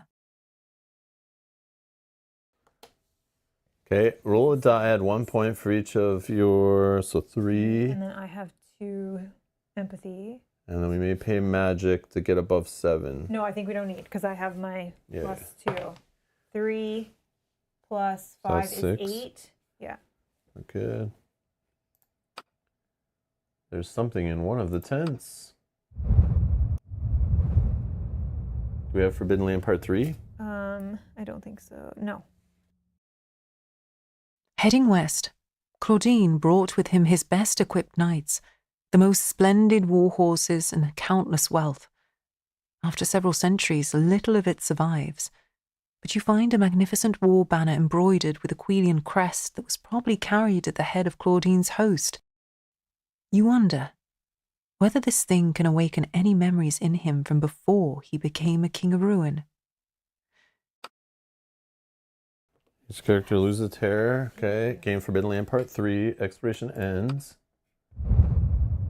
So now we can collect the essence safely, right? Is that how it worked? Because we did it backwards, I think, last time, right? We can do it. Oh, now. because now we got a new Yeah. attribute or whatever, Yeah. right? That's what it was asking about? Yes, I think so. Well, I'm going to rewind if this is wrong. Capturing the essence. Yeah, the Forbidden Land Part 6. Part 6. Wait, we don't have part 6. Oh, no. Guys, we did it wrong again. So do we need to bring something back? What did we get? Forbidden, what did we just 3. get? We got 3? I don't remember asking for 3 anywhere. Do we need to go back to the main thing? Okay, go back. We're not. Wait, this was a mistake. This isn't an errata for sure. You are fine. Okay. Oh yeah, because Forbidden Land is probably asking about this part. Okay. But we'll see. Okay. As soon as you approach, the cloud of essence begins to stir. Claudine still has strength left to take shape once again and oppose you. All right, the fight against the Cradle Beast did not weaken him enough. Perhaps you should make him fuck off, man. Joey says just keep going. No, I'm not keep going. I don't want to do another fight. I don't want to go through that if we were like trying to get around it. Oh, there it is. Forbidden Land Part 3. Never mind. That's why Yogi's like, just keep going. Keep going. Yeah, I forgot about this little part that we had on last one. Okay. That's what it would have gave us. Okay, I see. I'm not even reading story. I don't even care. So pissed. The winds of the Forbidden Land unfurl the long banner of Aquilia that you plant in the ground. Claudine notices it and starts to walk in your direction. Wait a minute. This is interesting. Lead him to the cradle or lead him to another king of ruin. Do we have him fight the other king of ruin for us? Is that a thing? Right? Is that what happens? You are pissed, so please choose lead him to another king of ruin. That's what I want to choose. Yeah, I would probably choose that too. Let's choose that because that sounds fun. But then giving gifts to the cradle, is that like a good thing? To go is that giving a gift to the cradle? I don't know. Let's lead him to No Noose. Oh, only if he's in play. I see. Okay. Place them together. Oh my god. But maybe this was only a way to get them out of the way. No, because it did say something about fighting something bigger than. Oh yeah, that's right. Yeah. Because the beast is too sucky. Claudine the United charges the Bishop of the Deep, the iron-bound wheels of his massive chariot sending sparks as they roll over the ancient stones. The ground trembles as they fight, the giant sword of Claudine against the staff and the claw of Nonus. Finally, Nonus manages to beat his ancient enemy back. Severely weakened, now but a pale cloud of the cradle's essence, Claudine retreats to his camp. Nonus looks better off, but the combat also took a toll on him. For the time being, he's entirely focused on trying to keep and restore his damaged form. Remove Claudine the United and Nonus, Bishop of the Deep from play. Okay. Gain Forbidden Land Part 6, so we can't do this again. And place one marker in this location. In 168. Right? Is it supposed to be in this location, meaning the Oh, one that and we were 169. in? Oh, And okay. 169. Okay.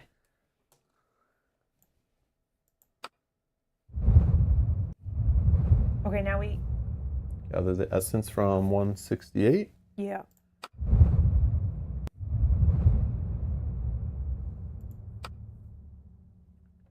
We have part 6, Yeah. yes. As soon as you approach, the vessel begins to drink the essence greedily. Soon, none is left. So we remove the marker, but we obviously broke the game because there's 2. From this location, plays on secret card 5. Do we have 3 markers? No. Expiration ends. Wait, did we break the game enough that we can just do that again? Yes, right? I think that's the whole point of it. I don't know. I feel like it's wrong. No, I don't think so. I think that's the point of that. What we just did. Sure. They'll tell us if we're completely cheating, but I think that's right. I mean, Nothing gave us something that stopped us from doing it again. Oh, it's yeah, only I know it's marker supposed to spot? only have one per spot. Man, you're... Obviously, because he only has Ruining one the fun. essence. Okay. I would so just cheat and break it. I don't care. But all It's right. gonna take an energy to get in there. 1, 2. I think I can. So we spend 1. Yeah. Move. Yeah, we got to make a waystone I- still, which Yogi said don't worry about. Cheaters. No. We're playing the game as they made it. How do we get a waystone in there? I forget, but it was something at the cradle, right? Like something let us just plop it on there, and I don't even remember, but let's click Okay, it and so- see what happens. 166. Ask the cradle for a boon. Oh, maybe that's what we can do. Okay, Maybe a boon is a waystone. yeah. We forget about this. Do we give more to the cradle though? I don't think we need to. We have 4. Yeah. So let's ask for a boon first and see how much we need. Maybe this is enough. If we need more, we'll know. Because it's not. Yeah, that might be our only chance. You just get like a weak one. Okay, I'm asking it for a boon. Yeah. Oh wait, we have Forbidden Land Part 2, right? Yeah. So we got to go to the other option. Ask the cradle for a boon. The pool is still and quiet, awaiting your wishes. But nothing is really free, especially here. Okay, so important. The debt statuses represent how much you owe to the cradle. How much debt do we have? We have 1 debt. And then the repayment helps offset that, which we have like 4. 4. Yeah. Oh, okay. Do you want to see a hint? Yeah. Sure, why not?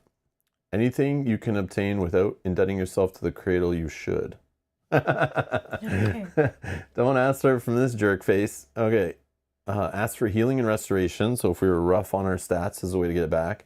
Ask for food. I still have 3. You have 1. Whatever. Yeah. Ask for magic. No, I have 6. You have 2. I would like. Useful equipment.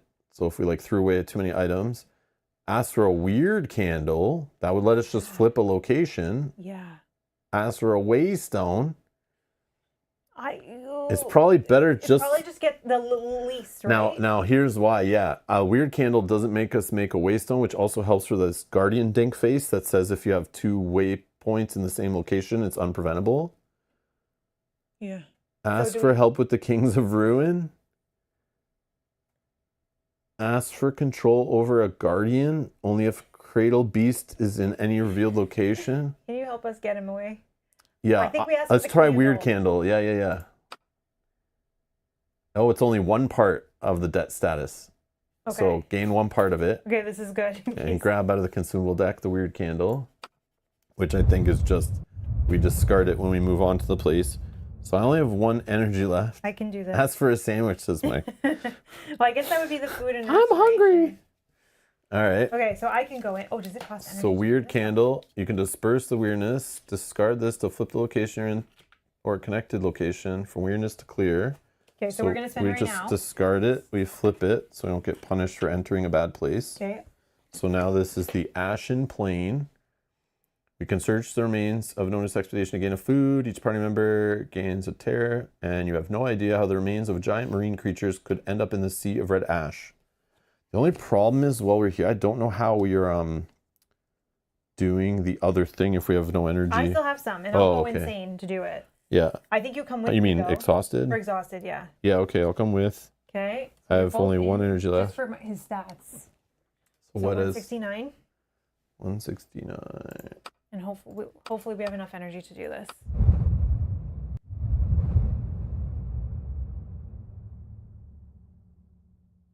The wind wakes the ochre-like ashes these barren dunes are made of, forming choking clouds that leave you covered in red. It almost looks like the sea, save for the colour, an illusion that's made even stronger by the remains of some long-dead giant crustacean abandoned among the dunes. Okay. So this is where we need to All search the 21. remains, okay. Remnants of the dunes. After inspecting some remains, you realise they did not belong to simple marine creatures.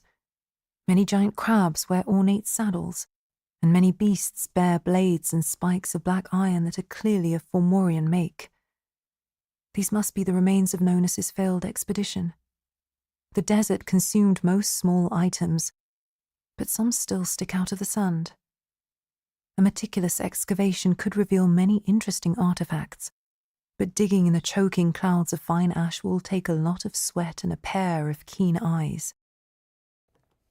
I So was going to say we use this, but I think we already have enough because you have 3 aggression and Okay. I have 3 I have a caution. question first. Are these historically accurate giant enemy crabs that they're talking about? I wasn't even really listening. Oh, okay. Yeah, no, I could tell. It's just like interrupting me to go talk about whatever. No, because Okay. I was just looking. Yeah, sorry. Anyways, someone will get that joke at some point. Leave a comment down below if you understand that reference. All right. I don't get it. Roll a die and add 1 for each point of your aggression and caution. Yeah, so we have 6 total, so I don't think we need to use Okay. the... Oh, and then pay this- energy. Yeah. 5. Okay, so we have 7 plus. Your improvised shovel hits something interesting. Do we have Forbidden Lane Part 5? No, because they're going to get it from... A glint of red, showing through a layer of disturbed ash, catches your attention. You unearth the relic carefully, revealing a coral idol of a marine god. What's interesting and unsettling at the same time is that the god's face was ineptly scrubbed off and replaced with an ugly Fomorian visage. You take it with you. It seems more important than the rest of the trash you saw here.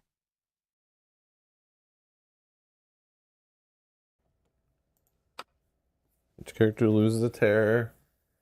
Gain Forbidden Lab Part 5. Expedition ends.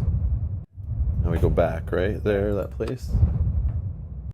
And then capture the essence. Yeah. We don't have Part 8. As soon as you approach, the cloud of essence begins to stir. Nona still has strength left to take shape once again and oppose you.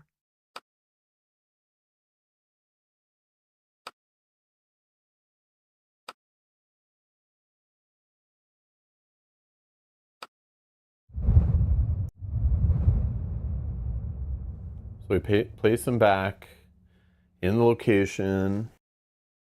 Bishop of the Deep slowly wades through deep red ash, among the bleached carapaces and remains of his sea beast.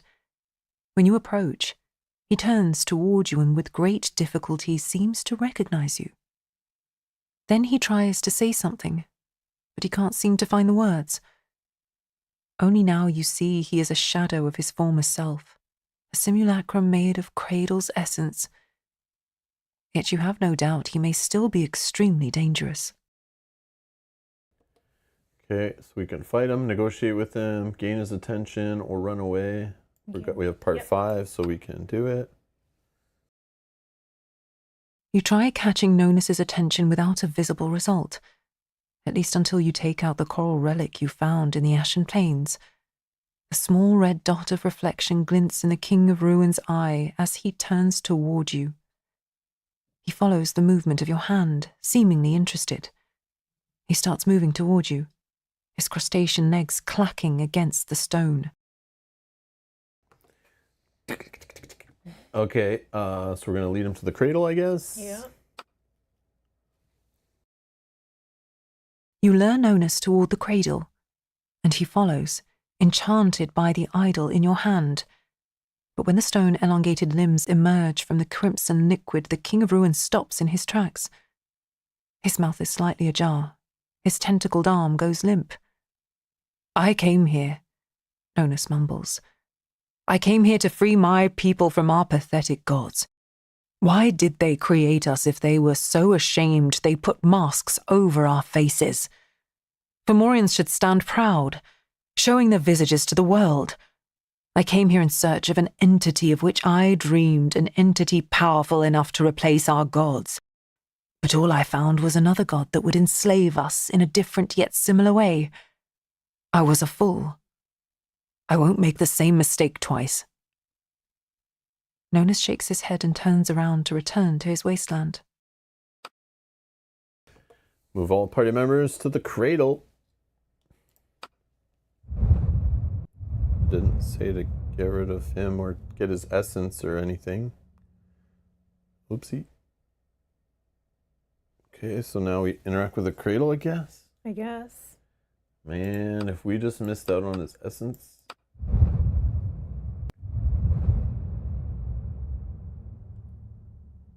Oh,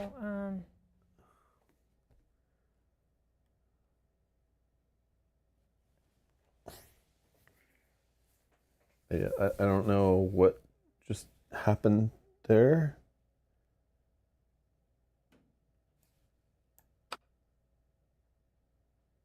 Because if we picked the option to fight another King of Ruin, there are none, so we couldn't have done that. mm-hmm. Give the cradle. Oh no, we have part 2.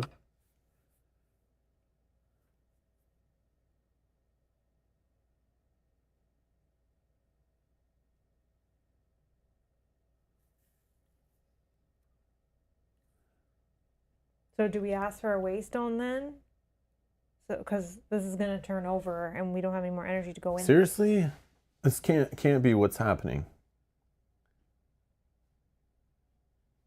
So Yogi's saying, yeah, your choices now probably mean you have to go challenge him on that option instead to get the essence, but it spat you out to a safe spot to rest if you need it. Yeah, but then we'll have to... What? We'll have to get a waystone or another weird candle. Like, what else could we have done? Fight him is what Yogi's saying. Like we did the first one.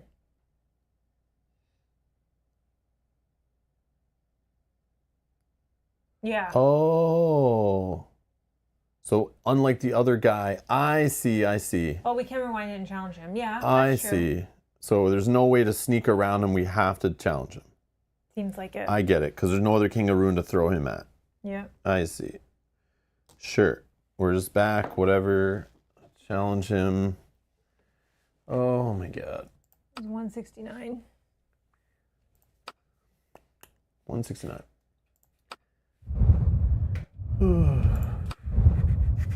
I see. I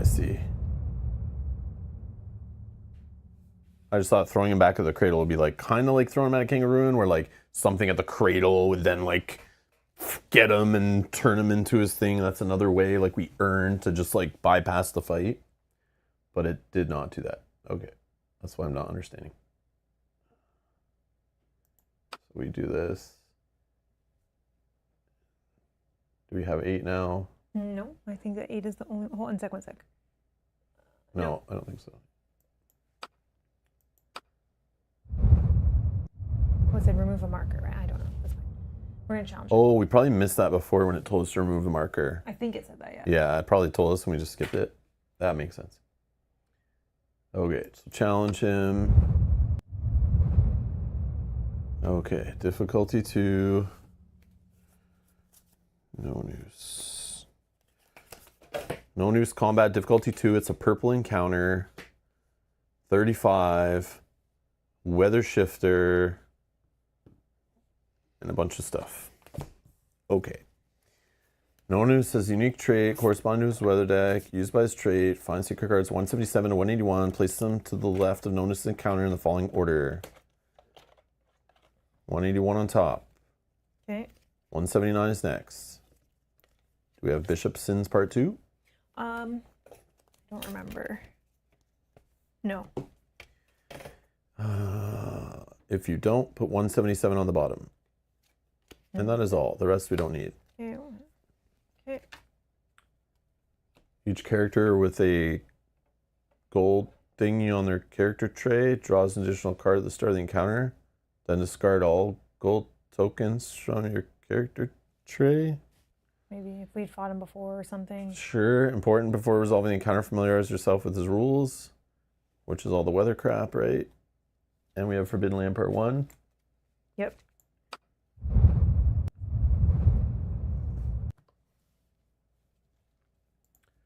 So weather is...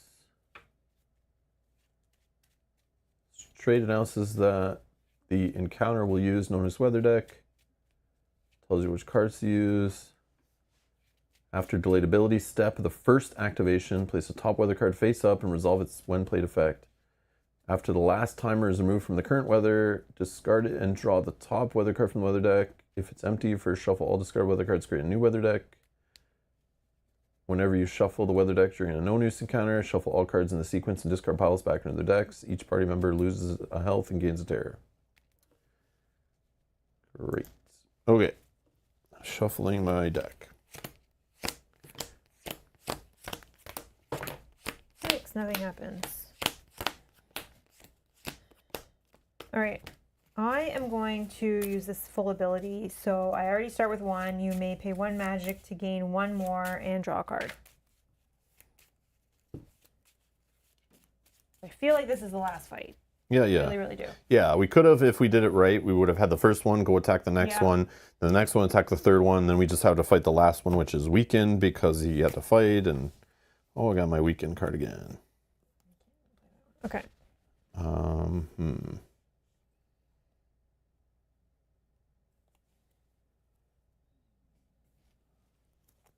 Yeah, I don't know what to say here. I drew kind of crappy. Okay. I have one card that lets me draw, but that's never really worked out for me. So I should just mulligan maybe. Okay. Draw 2. Shuffle back in.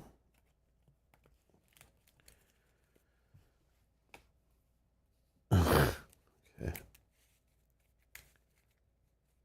Yeah, okay. So George says that's what I did, only ended up fighting the third one. Yeah, that makes sense. That makes sense. Yeah, all because we just clicked one wrong option. We just chose to get the essence and we're like, that's what we need to do. Let's get it done. Why would we care about cloth on a tree? We can get that after, right? Yeah. No. Yeah, we just made out of order decisions. Yep.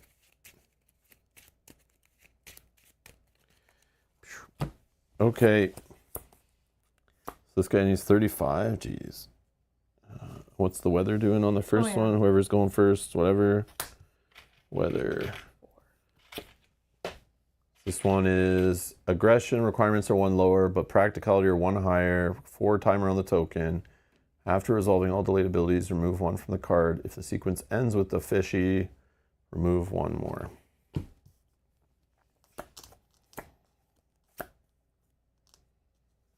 You want me to go first, or do you? I could go first, do my usual thing. Hold on, 1, 2. So 2 damage. That's 4. I'm drawing 3 cards, putting 2 on the bottom. I'm definitely putting weaken on the bottom. I'll put this white card on the bottom. Although I could have just kept one and discarded. Okay, so now I flip my sword so I can connect stuff. Oh, that's a ×2 actually, so probably should just straight up play this one. 1, 2, 3, 4, 5 damage.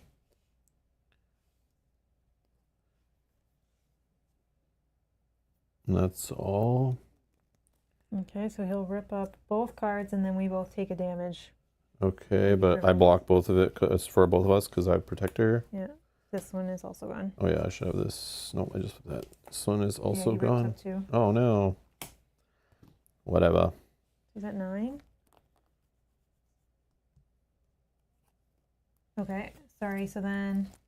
Oh, he did 2 more. Oh, after 2, it's preventable. So I prevent 1 from this, and then I'll flip this, do 1 more damage. Okay. And then at the start of my turn, I will remove 1, and then there's no connected. Okay,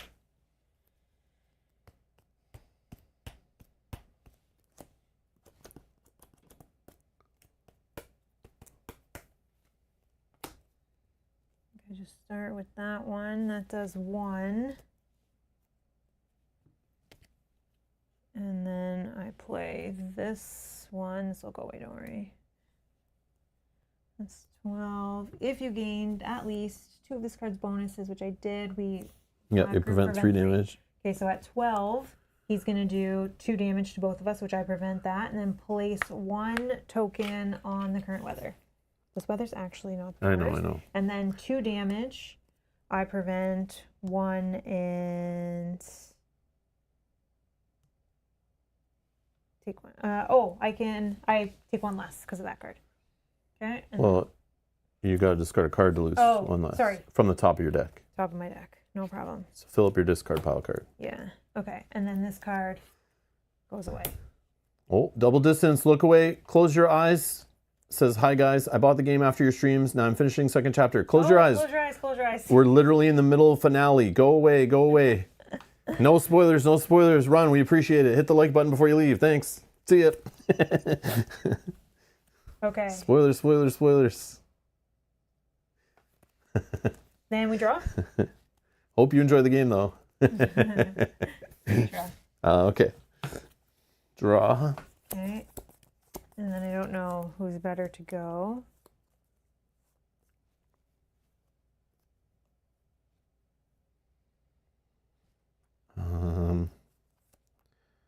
I just literally have a ton of card draw, which I need. Yeah, so I think you go first then. So if I go first, I drop this, does 1 card draw, puts a charge on the card, then I can spend this to play a bolt without needing the connection bonus. Oh, I did draw into something that actually does damage, but do I just do it for this one and just try to fill my hand? That one you can pay. It just automatically connects anyways. Oh, yeah. So this is draw another card because that's not altered yet. And then 2 damage plus 1 more damage because it's a bolt. Okay, he's at 15. Oh, yeah. Did I end with a bolt last time? No, because they got, I don't think so. It was maybe you this, did. right? Yeah, I should probably have a terror because of my bolt problem. My agileness. Okay. And then... Oh, I'm so sorry. I didn't discard one of these. Oh, yeah. Your turn. And then would it have No. been connected to practicality? No, it doesn't. Okay. And then... Do you want to pay the magic to draw another one? You can. Like here. Just missing damage on it, so it's like kind of weak. Did you want to do this though? Before you... Oh, that magic. Yeah. I don't know. Like you have 6. We have to assume. Sure. I'll draw. Still a bad connection for that. Oh yeah, but if I play this, I flip my armor because I've already done 2 cards. So should I just hold here? Probably. 15 does 14 to 19, 5 damage. Whoa. But you'd have to get him to 20. 20? Let's see if that's Yeah, even that. possible. I can rip a card away if needed. Yeah, but there's no 2 times there. No.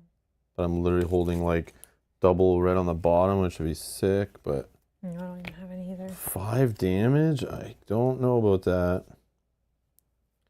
I can only block 1 of it. Take 4, that's huge. But if I have this card sitting there, I lose nothing. So I probably should just play this one no matter what. I lose my armor, unfortunately. Mm-hmm. But I spend a magic.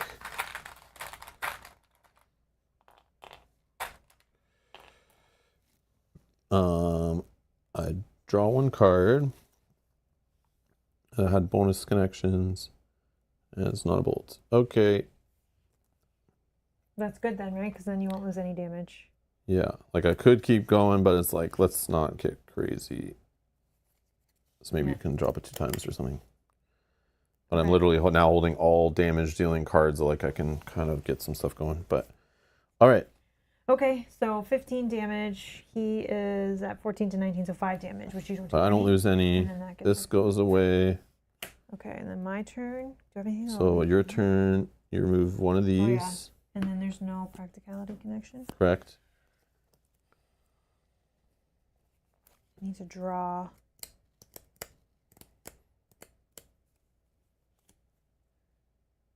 Oh, I can't take 5 damage. How do I? You have this though. Yeah, but I can only lose 1. Oh, I can prevent some damage. I can prevent more damage, I think. Oh, I see. This one allows me to draw a card. And 3 charges. Oh, 3 charges. And then after you've played a card, if you've gained at least 2 bonuses, pay a charge to gain 1 damage once per card. Okay, well I can't connect anything because I can't even play this card that's in my hand. Okay, so he's at 15. I'm going to take 5 damage. I'll discard the top card of my deck to make it 4. This says prevent 1. I may flip this to prevent 2 more, so that prevents 3. And then, actually no, let's do this. So 1, 2, 3, 4, and then I take 1 because this has an auto prevent 1 that I might need later. Okay, done. So then we draw. Wow, I'm literally holding all the finally, gas. I got it 2 times. Yeah, yeah. I'm holding a 3 on the bottom. Okay. Let's get her done. If you can get a couple bonuses on this connection, you can gain 1 damage. And that applies to anything after. Yeah. Wow, okay. So this could be up to 3 extra damage from that card. Okay. I go first then? Sure. So I discard one of these. Yep. And is it practicality connection? No. Okay, that's my last card I'm going to play, but it needs, I can only play these 2.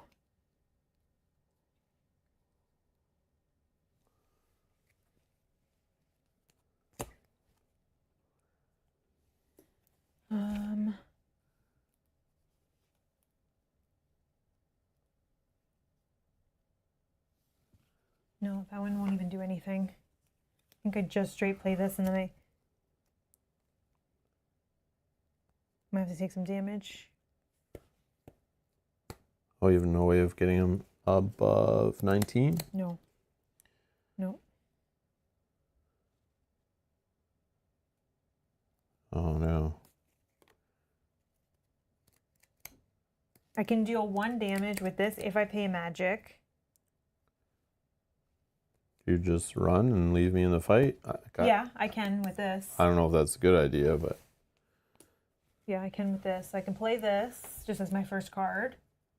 And then if you have at least 5 cards in your discard pile, I don't. If you are escaping, ignore the enemy attack. So I can just escape. I don't know if that's smart. I'm not sure. We're only at 15, but yeah, if you take 5, you're dead anyway. No, but I would only take 4, and then I would block 3. So I would only take 1 damage. Up to you, man. Okay, I'll stay in. Okay. But I'll do that. I'll take 5 damage. I'll discard top card of my deck for 1. Oh, yeah, because that could add to you playing a card that does a ton of damage, right? Yes, and then this one blocks 3, but if I flip it, it prevents 2 more, so I only have to take 1 damage. Okay. Now I have 4 in my discard pile. Sweet. And then... Oh, the weather will change on your turn, though. I hope that doesn't... And you did this damage already? You dealt with that? Oh, I didn't. Okay. I forgot about it. I wonder if I had forgot about it too. But I don't think so. I don't know. Okay. But either way, this goes away, and then this goes here. We get new weather. Oh, I don't know, man. All attribute requirements are 1 higher. That is so bad. Okay, we're getting 2 timers on the card, and then it prevents the damage. Okay. All right, so they're high. Oh, there's all 1, so that's fine for me. Mm-hmm. Well, And then remember the connection if you connect. yeah, I know. But so 2 times. I'm using my 3 on the bottom for 2 times. Should I wait for 3 times? No, I don't think so. Okay. So 1, 2, 3, 4. So 10 or 6 more. Add 6 more.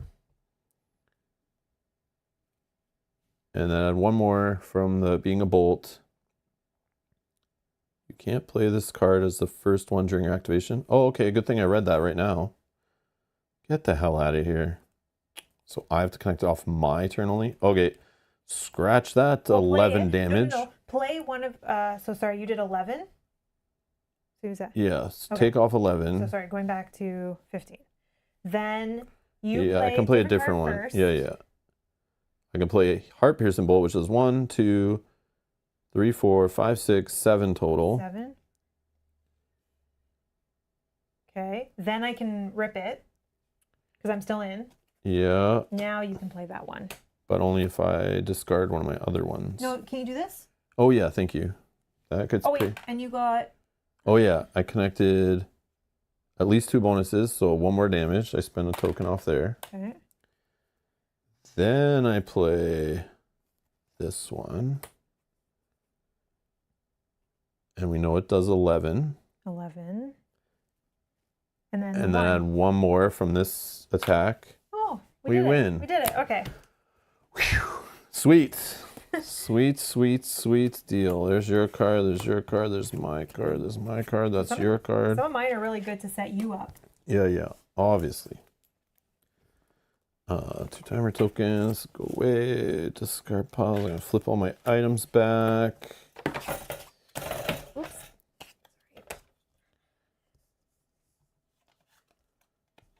Let's see. Okay. So now we won. We're gonna click if you win. Remove and notice the Bishop Thief from play. Bam. Place a marker on the thing and gain Forbidden Land Part 8. Okay, that's the last one. Expiration ends. Now we go to that place again. Yeah. And then we collect the essence. Yeah. We have 8. As soon as you approach, the vessel begins to drink the weakened essence. Soon, none is left. Okay, remove the marker from this location, place it on secret card 5. We have 3 or more. The vessel is filled to the brim. Time to head back to Cradle before something else happens. Oh my god, time's running out. I'm going to go exhausted to move there. Yeah, same. I think this is important. Okay, go. So 166.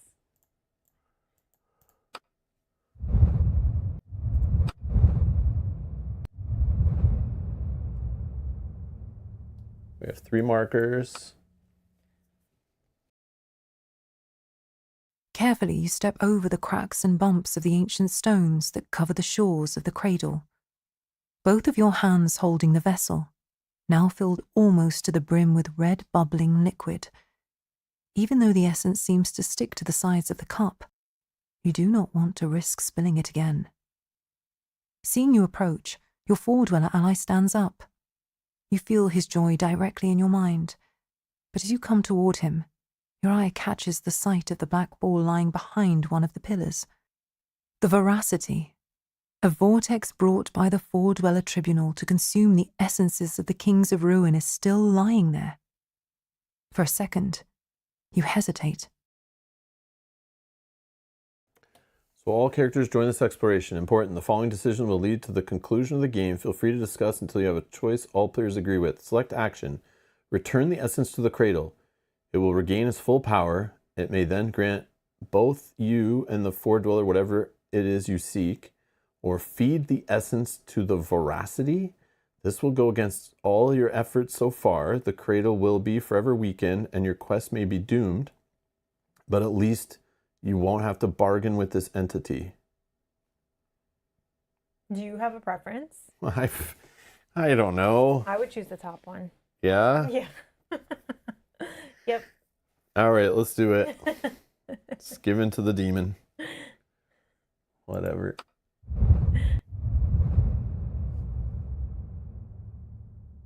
You walk to the edge of the cradle with the vessel and tip it over. The liquid slowly swirls down into the pool and the water becomes bright red. A low rumble shakes the earth as if something is waking from slumber. The flat, calm surface of the water now looks like a thin border beyond which something ancient stirs. You try to ignore this sudden foreboding as your four-dweller ally stands beside you and thinks his wish aloud. He wants a crown. The one true crown of Tuathan was shattered into 100 pieces in ages past, so there cannot be any new king beyond the wall. The crimson waters stir. Stone hands slowly rising up, holding a true marvel, an intricate weird steel wreath that seems to break all rules of geometry. Then the hands put it on the head of the four-dweller before slowly returning to the cradle. Your friend stands in silence, pondering the moment. It may just be an illusion caused by the weirdness, but he seems to have grown and become nobler. It's your turn now. Slowly, you walk toward the cradle, thinking carefully about how to word your plea. As you search for the right words, you suddenly realize something's amiss. You no longer feel the faint burning that was your constant companion for the last weeks and months. You run your fingers over your forehead and your heart races. The brand is gone. Then comes a sinking feeling as you begin to realize what just happened. The brand was supposed to bring you to one true king, and it did. Only it wasn't a human king, but a new four-dweller ruler that's being born before your very eyes. Your long quest is over. You are free.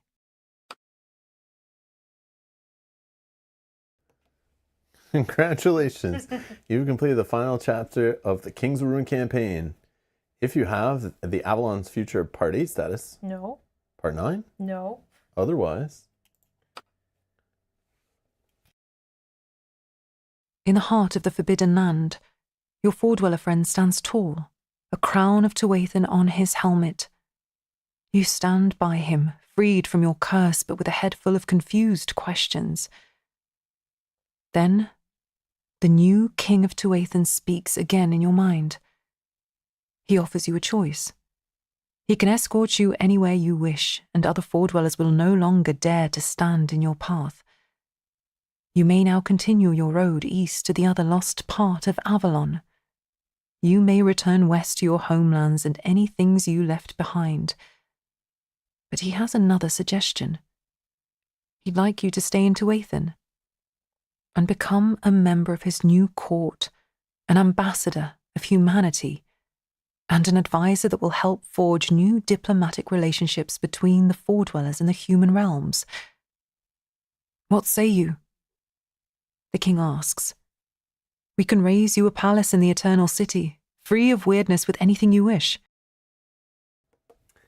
Select an action. Submerge in the Crimson Cradle. Requires at least 3 parts of Twist of Fate status and the secret card 4. I don't think... No, we only have 2 parts of Twisted Fate. Okay. Return to Western Avalon. Journey onward to Eastern Avalon. Or stay with the $4 king in Tuathan. I like option 3 there, the last one. Same. Okay, stay good. there and be a diplomatic person. Yep. There ain't nothing left out there for us. It's all horrible. Check before explanation. Do you have Avalon's Future Part 9? No. Whatever it is, I never got it. Let me get it. Tuathan became your new home, and after some adjustment you learned to appreciate weirdness. After gaining some basic mastery over this power, you could conjure everything you missed from Western Avalon out of thin air, as long as your new duties on the four-dweller court allowed. Only sometimes, looking above the city's walls into the faintly visible mountains, you felt a bit homesick. But in times like these, you remind yourself you are now working towards something greater and far more important than the quest you started your journey with. King Avalon Future Part 10. In the end, the people of Western Avalon had to abandon their dreams of reuniting with the East. King-seekers disappeared from the trails, and for many people, their vanishing was a sign that even a dream of reaching Arthur is now dead. Despite this, freed from the shadow of the old kings of ruin, and with many new trails open, the nations of the West entered a new era. Do we have part 1? No. Do we have part 2? No. Do we have part 3? Yes. Okay. The shocking change of power in Lothian sent ripples throughout the entire kingdom. Eldred did her best to enter the role of a monarch, but her wild habits and unconventional ideas continued to shock the court. When the shadow of Claudine disappeared, a group of barons and noblemen raised banners against her, trying to secure the throne for a young boy who was said to be one of Loth's bastards. Eldred, however, found allies among the people of Southlands and Archtown who had little love for the old dynasty. The rebellion was eventually quenched, and Lothian entered a path of progress. Years later, people from all over the island were flocking to the reformed kingdom to enjoy safe life among fair laws established by Queen Eldred the Wild. Archtown moved back to the ground, and scores of labourers began to methodically dismantle the skeletons of Sorlois, so that Claudine's fever dream would not hang over the realm. If you have the Avalon Future Part 4? No. Part 5? Yes. Having overthrown their tyrant, the people of Venedia held a moot and decided to pick Valeska the Iron Bow as their new queen. However, Valeska wanted nothing to do with this. She scolded priests and nobility like children for trying to replace one queen with another. Thus the realm returned to its roots as a loose confederation of many tribes and peoples, each ruled according to their own traditions. Valeska settled back in Jeremy, and there she trained a new generation of rangers and bowmen who kept patrolling the border of the realm, staving off threats coming from weirdness, whether they were beasts or the Fordweller raiding parties. Do we have Avalon's Future Part 6? No. The 7 Deep Ones from the home seas arrived at Colonia Mariana, beginning their visit by gathering the opposing senators and politicians and giving them a simple choice. They could leave politics or stick to their beliefs of supporting the heretical theories of the ex-Nonus. Those who were true to their views were shackled and sent to the galleys in Latifundia. There was no more opposition. The Deep Ones came with an army with a plan to secure more Avalon lands. However, they weren't targeting Fordwellers this time, as they decided that it would cost them too much. There is a land much more fertile and easier to conquer than Tuathan. 4 maidens. George in the chat, free healthcare. Well, I never. What an unconventional idea. Mike saying, conclusion, after only 27 episodes, what kind of half-baked game is this? Yeah, we'll give our thoughts after this, I assume, if this ever ends. I'm just kidding. Thankfully, Mel said too, and I took a break. It's like, thankfully, I don't have to read any of this. Yeah. Like the app, even though sometimes it's frustrating, it's like, man, all this reading today, I would have definitely not done all these sessions at once. No. After reading, like, for the second part, I've been like, nope, we're taking a break. We'll read more later. I can't do this right now. Do we have part 7? No. Slavery flourishes in Fomorian province. Humans without proper papers are hunted like animals. More audacious slave hunters venture into human lands in search of profit. When Firbolg's contract expired, Fomorians without a second thought shackled those Firbolgs who couldn't manage to escape. What's worse, Fomorian influence started to infect neighbouring